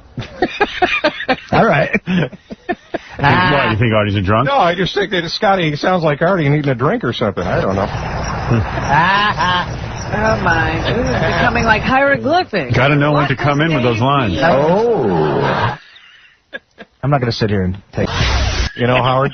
Yes, Dave. You know, if I was at that Star Trek convention, you know what I would ask Scotty? What? Where does Dick Cheney hide his dyke daughter? Is she hot, or does she look like Rosie O'Donnell? All right. Hey, listen, let's take a look at... I know it's been a while since we took a break, and I know we have to take one, but Dave started off hot.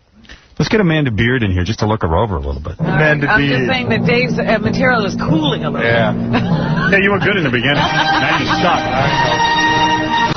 No, it didn't work. Can Dave Letterman ask you a question? I just want to ask you a question. Yeah. Now you're allowed to have tampons in the pool, right? It floating around in the pool? Can they float up to the water? Dave, I just asked that. I just want to know if they float like jellyfish. This is such a guy question because they don't clearly understand the whole... They have a clue about the... No. Right. Not fun. What is it, Dave? I'm just saying I just want to say that she's a very lovely woman. And Amanda, I just want to ask you some questions here. I just want to let you know that, first of all, some of my best friends are gay. And I think it's kind of neat that your last name is Beard. Isn't that a code word in your community? Is that it? Not all Olympiad girls are gay. And I want you to know that I support gay marriage, especially between lesbians. Okay, thank you. All right, thank you. We're training for that. What is it, Dave? I just want to ask Amanda a question. He's raising his hand do you ever have sex for money? And would you consider coming on our show and letting Paul Schaefer give you a grumpy munchkin? Yeah, no. Dave, go ahead. Why don't you have the last word since that made no sense? I just want to. No, not you, Dave. But go ahead. Yes. Yes, Dave. Well, I just want to say that you're a lovely woman and you're an inspiration to us all. And I just want to let you know that I plan to start a cancer ranch just like Imus, and I can think of nothing hotter than an army of sick bald children to service my every need. Well, I'm glad you told her that, Dave. I can go Dave on the phone. Day. I have a question for her. Yes, Dave. Has she ever dated black guys? Have you ever dated black guys? I had one boyfriend. No kidding. Yeah. That would ruin it for me. Why is that? I have no idea. Dave? He's just talking out of the top Dave of his Letterman. head. She likes athletes. A dark-skinned, real African man. Are your parents still talking to you after that? Oh, come on. They weren't mad? Horrible. They don't have a problem with you? No. Oh. I've been to Orange County. I think some parents might have a problem with that. I don't know. My family, we're not the typical Orange County family. Oh, yeah? No. Amanda, was this guy's name Kunta? Oh, Dave, you're being silly. That's terrible. Dave Letterman, save that for your own show. All right. Let me hear you do that tonight. Well, let's see you do that on your show, dude. He changed his name to Toby. I'm going to tell you something. You are beautiful.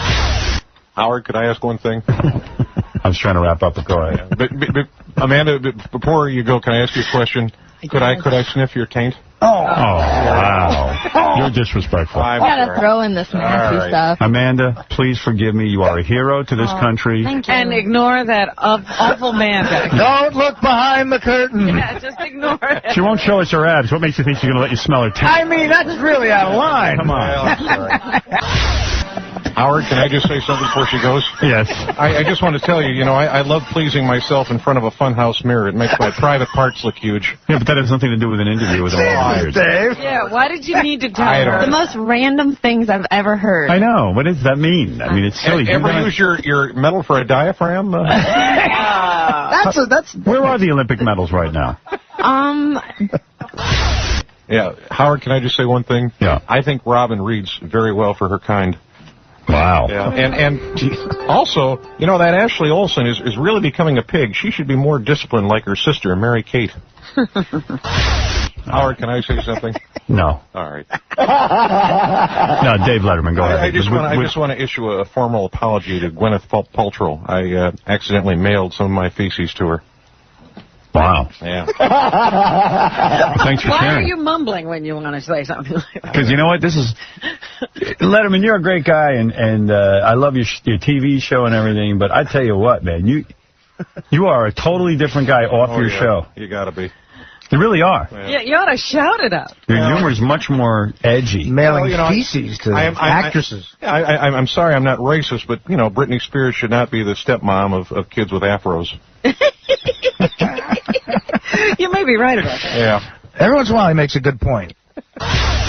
And by the way, I'd like to ask Tom a question. Go right ahead. How big do those hemorrhoid relief sticks come? I've been using a frozen hammer for months now, and it's just not doing the trick anymore. Can the CBS censors do something about that, please? I highly recommend you switch to Hemorrhoid Relief because they have the device for you. All right, it's a family show. They're also sponsoring our world's largest hemorrhoid contest. All right. But Dave, we're not a family show. Why can't I say these things? Yeah, this isn't a family show. Right. I don't know. There's no family on earth that should listen to this. Right. Manson family. This is not meant for the family. Well, listen, if it'll make you guys feel better, I had to have my anus removed recently. I couldn't. Your what? I had to have my anus removed. Anus? Anus. Wow. Kenny Vivali removed my anus. There you go. There goes the delay again. All right, hey, I got a meeting with Leslie Moonves. Yeah, Leslie. I think Evil Dave wrote it. No, I want to tell you something. You know, it's like arguing with Michael J. Fox. Stop whining. We all you have Parkinson's disease. What? You really? I'm just saying. You know what? I just want to say something right now and step out of character here for Evil Dave. That was a really good line. I believe. I think Benji wrote it. Well, I'm going to fix that. Let me ask you something, because I saw Evil Dave sitting in the green room for a long Studying. time with papers. Was he rehearsing? Was he going over? 2 hours of rehearsal on that line. Studying vectors. The line was what? Do it again. The line is, hey, Michael J. Fox, stop whining. We all know you have Parkinson's disease. Yeah, because he should have just got. I just want to say, Michael J. Fox, stop whining about that Parkinson's disease. We all know you have it. Like, that would be something funny for Dave Letterman to say. What Evil Dave said was, hey, Michael J. Fox. Yeah.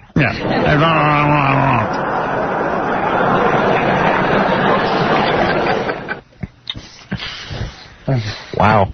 People aren't going to keep writing this good material for you. They're only going to murder it. All right. You know, I once heard an interview with Bob Hope's joke writer, and he said Bob could save even the worst lines.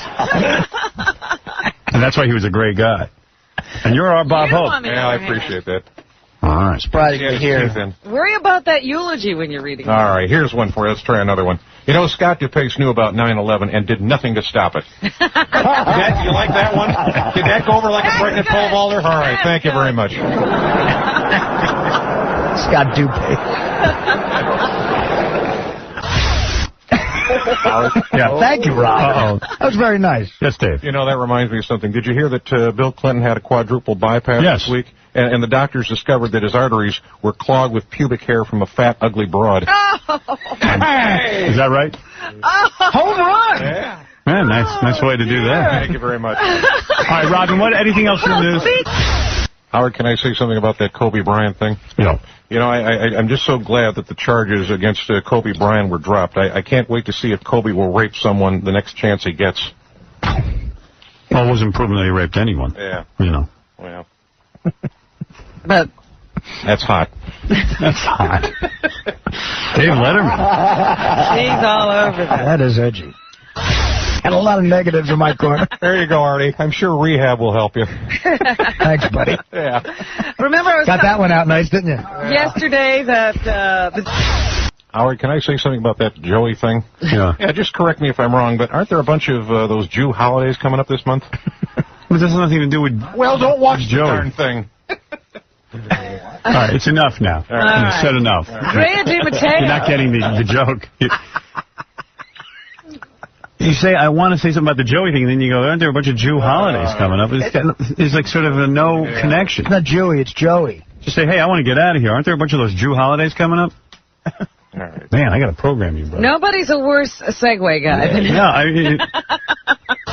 And that's what's happening. Thank you, Robin. Evil Dave, thank you. It's a pleasure to have you here. I appreciate that. And Howard, I just want to say one more thing. Let's pretend next time I'm here, we're kittens in a box at a pet store waiting to be adopted and crawl over each other and nibble each other's faces. All right. Well, I'll take you up on that. Perfect choice to close. Yeah. Nice short line. See Amanda Beard on the cover of the August issue of FHM magazine, available on newsstands now. Artie, I know you're a fan of hers. She's hot. Chris Schultz, thank you for calling in to get his book. Don't do it. 101 Reasons Not to Marry Her. Go to don'tmarryher.com or call 1-800-434-0487. We'll see the great Chris Rock tomorrow on the show. And, yeah, I guess that's it. Thank you, Evil Dave. That's enough, yeah. Thank you. Don't forget E, Stump the Boogie, Joey and Star. Don't forget, uncensored E shows on howardstern.com. 95X.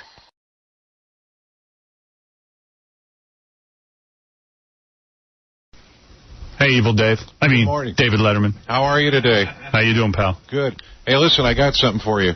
Yeah. Here, Howard. This is a little something for you here, buddy. Okay. I'll give you a hint. It's to get you through the rest of the year. You know what I'm saying? Well, no one can see that. What is it? Well, it's a shot glass. Nice. That's not written down on your paper. No, it's not. Listen, I can't. Where does it say give the gift? Yeah. I don't know. I listen, by the way. We just had the guy who actually works for you now, the guy Craig Ferguson. Who, Right. He'll do it for you. Yeah.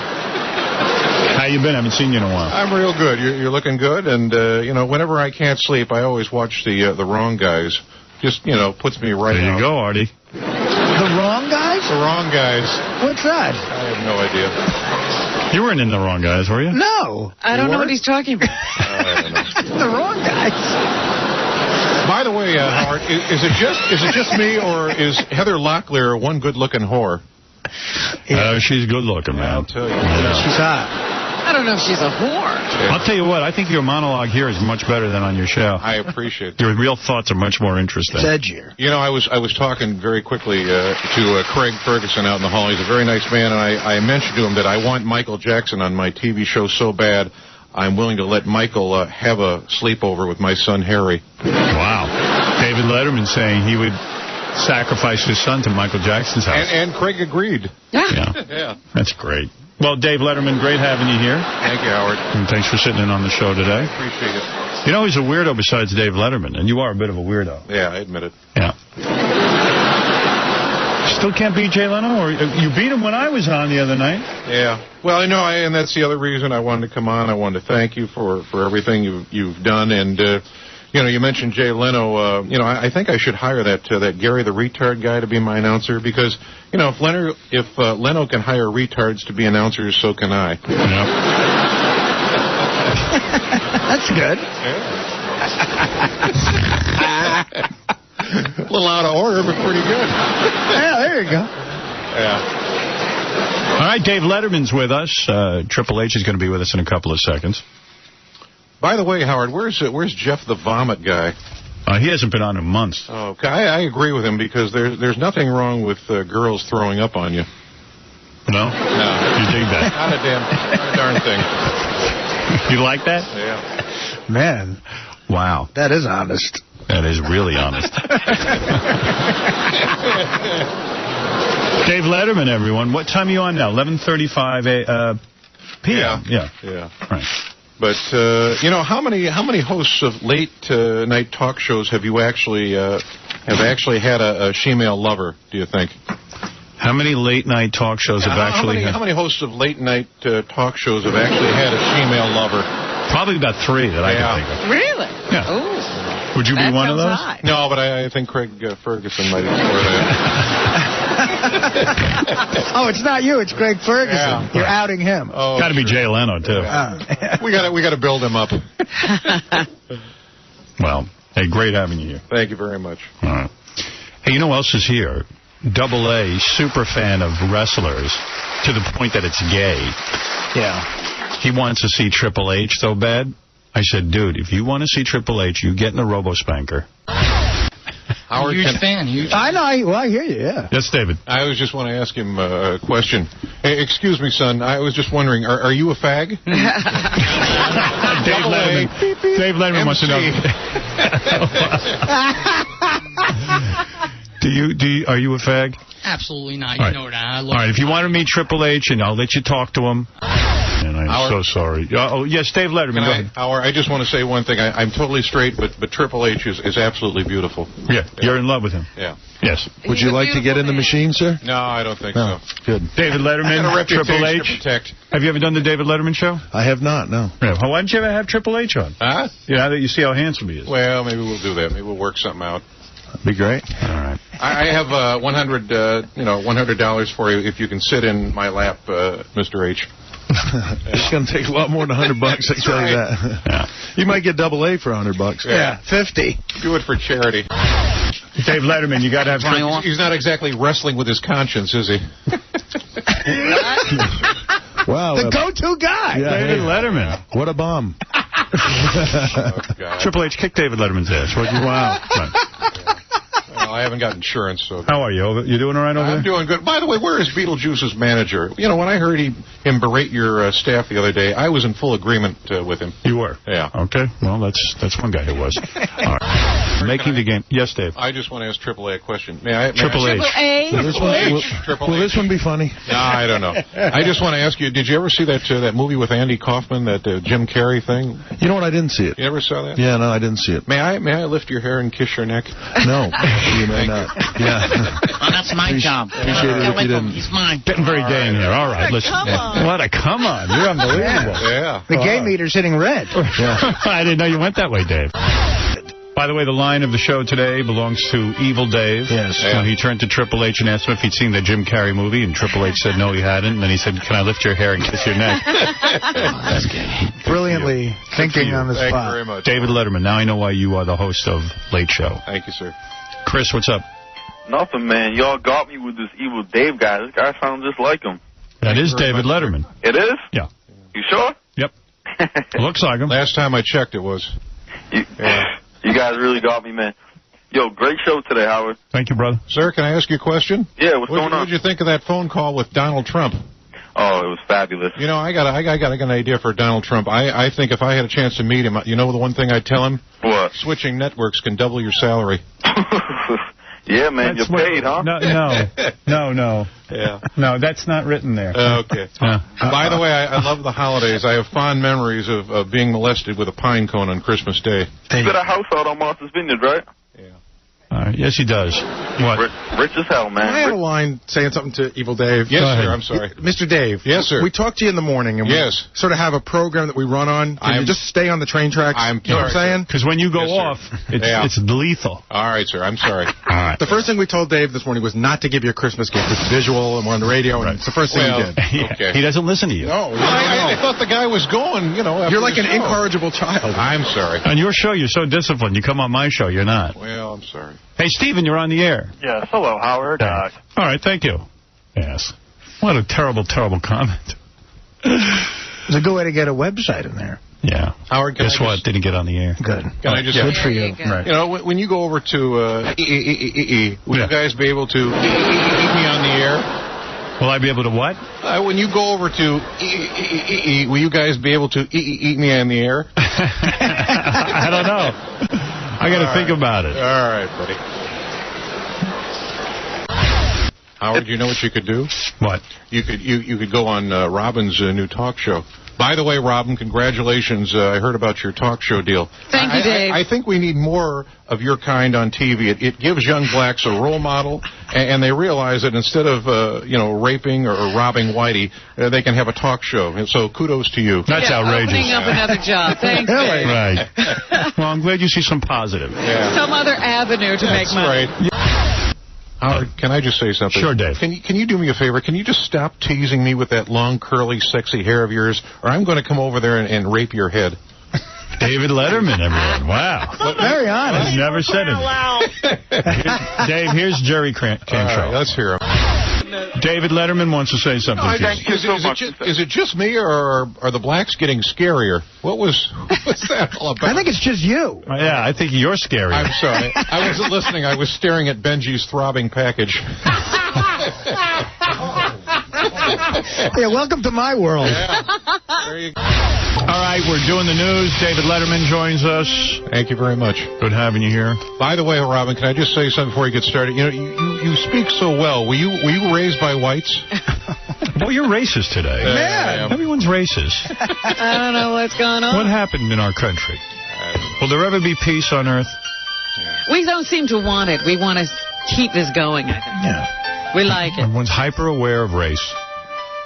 Shame on you, Dave. I'm sorry. And Howard, I'd like to ask you a question. Okay. You know, I was just wondering, Howard, if you ever got crippled like Chris Reeves, would you let me get into Beth's panties? right. You're out of line. Don't think he'd be able to stop you. You know what? That's crossing It was approved. What would I do? All right, it's an approved comment. It was approved. Everything's approved. You're right, it was. He's not taking credit for that, Paul. Maybe it's the delivery. Fred died. That's why you don't hear him on the show. Really? Yeah. Oh, don't tell me you're putting Dave on for him. Oh, yeah. And by the way, I wish Fred was gay because those silent types make my candy cane stand at attention. Wow. Hey, Howard. Yes. I'm You know, that Jessica Simpson is a real slut. Someone should teach her a lesson. You know what I'm saying? Someone should really teach her a lesson. Dave Letterman. Yeah. Wow. Should be the man. And call me gay, Howard, but I like to give Clay Aikens a grouchy turtle. Yeah, well, let me tell you, he might have had a grouchy turtle or two. Or string. Yeah. Clay Aiken, you're right, Dave. Yeah. Who else would have you dress up to come to his concerts? I don't know. Is it just me, or does Michael J. Fox look nervous all the time? Oh, no, that's not right, Dave. Dave's edgy here. I'm sorry. That was good. That's not Come on. right. Give him a break. This is a refreshing change from his racist After you comment. get it, I'm sorry. I, Robot, the Will Smith movie. You know, Howard? Yes, Dave. I'd like to see more movies with the Olsen twins, and that brings up a question. If one Olsen twin says yes to sex, and the other one says no, and I get mixed up, would that be rape? I don't know. That would be rape. Yeah, all right. Sure. They're not identical, Dave. I didn't know. That's a good question, though. Hey, Leone. What? It's a legitimate question. Yeah. David Letterman, thank you for stopping by. Thank you very much, Howard. I just want to say to Robin, I just found out something about you the other day. I guess you're attracted to Muhammad Ali. So now I know how to get into your pants. I'll start slobbering and get in blackface makeup. Whoa. Well, you know can what that try. means exactly. You can try. I don't know that that's going to work. All right. All right. You've had your fun, Dave. Yeah. Evil Dave, right? Go back to your show where you don't make these kind of... All right. You know what? Controversy's not for you. Yeah. All right, we'll see you tomorrow.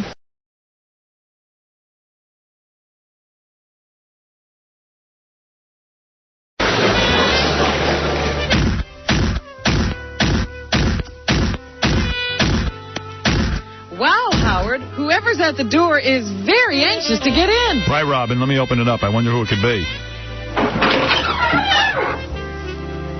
Why, it's David Letterman, and he really looks upset. Hey, Dave, what's wrong? It's Christmas time. You should be happy. Hello, Howard and Robin. I'm very angry because that crescent moon chin freak, Jay Leno, didn't send me a Christmas gift.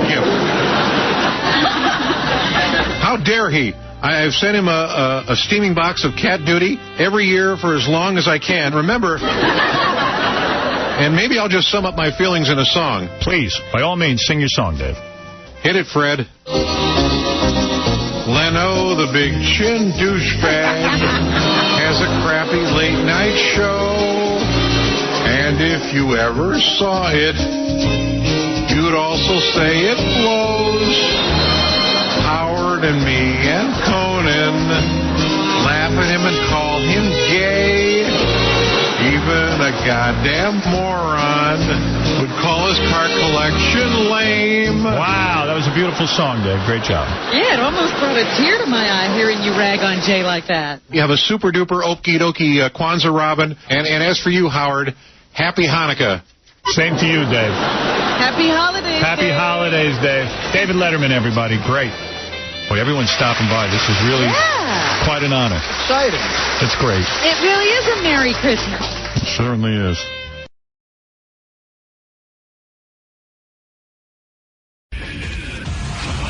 Reading in the paper that David Letterman gets jokes written for him by Johnny Carson when Johnny Carson is sitting around in his, wherever he sits around in. His ship. His rocket ship. Yeah. Whenever he's sitting around on that boat that he lives on, His time capsule. yeah, he'll write jokes for Letterman, like sometimes up to 5 jokes a day. Oh, really? Yeah, like he just gets bored, and I guess he misses the action, so. He's writing.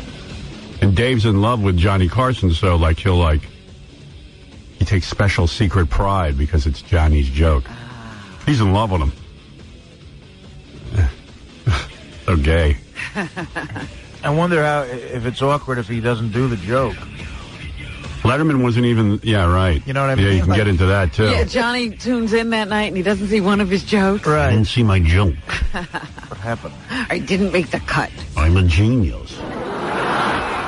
Paul Schaefer filled in for David Letterman yesterday. Yeah, I saw that was happening in the paper, Yep. and I was shocked. Well, and won't be shocked because David Letterman had to go accept an important award for his race car. So he took a day off. His race car won an award? I think so. Something like that. Like a racing, he's into that NASCAR crap. Is he? Yeah, watching guys go around in a circle. So here's a little bit of Paul Schaefer in case you missed it. Thank you for masking your disappointment. My name is Paul Schaefer, and I'm going to be hosting the show tonight. I'll give you people at home a minute to search for the remote. Good line. No, Dave is out of town. He's receiving an award. In other words, he's in rehab. He's good. He's killing. Dave is in Michigan tonight. He's getting a trophy for his racing team's Indy 500 win, which is, he co-owns a racing team with Bobby Rahal, and the team won last year big, and he's accepting the award with his team. Pretty impressive. The average speed was 138 miles per hour, and that's just Dave driving to Michigan, so you can imagine. Gets bogged down as you go. Yeah, well, he should have stopped after he got that big laugh. Then Johnny Carson wrote Dave a monologue that just skewers Paul Schaefer. Listen to this. Hey, folks, it's very nice to be here today. We got a very big show for you. Of course, here's our band leader, the very flamboyant, exciting. Who are we kidding? He's a fudge packing fairy, Paul Schaefer. Johnny Carson wrote this. These are Johnny's lines. These are Johnny's. You know, it's funny. It's a very interesting thing about Paul. Yes. I notice he stands to play the piano, yet he bends over to play the organ. No, I'm just goofing around. And to give you an idea how brilliant, how eccentric this man is, I heard he hired a black guy to tap him on the teeth like a xylophone. Wow. Speaking of that TV show, The Swan, there's going to be a version that Paul Schaefer is going to star in. I believe it's called, The Homo? How would I deal with this?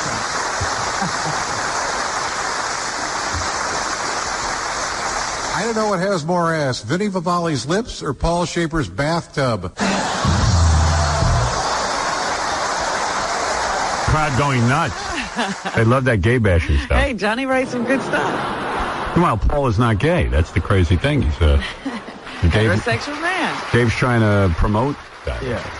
It's funny if the guy's not gay and you do that. Right. If the guy's gay, then it's not funny. Yeah, it's not funny. But it's always funny to have the gay band leader. Right. They're trying to turn him into the gay band leader, and I know Paul's threatening to quit. Carson getting very edgy with his writing. And Oh, yeah. Look at that. In his old age, he's turning blue. Well, Johnny Carson said, I really admire Howard Stern. I want to do more, humor where you rip people's ass apart. That was a quote. This is what I really wanted to do all my life. Yaka. Yaha. Yeehaw.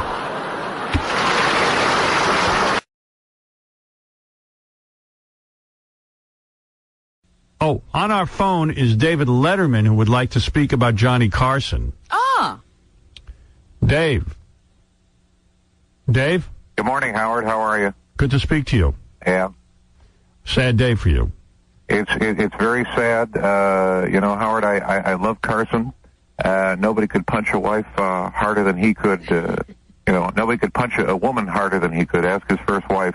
Yeah, Jody Carson, that's right. Well, say a few words, if you will, about Johnny Carson. I know you were close. He was your mentor. He was your mentor, they're saying. Well, it's a sad day for the country and a sad day for television.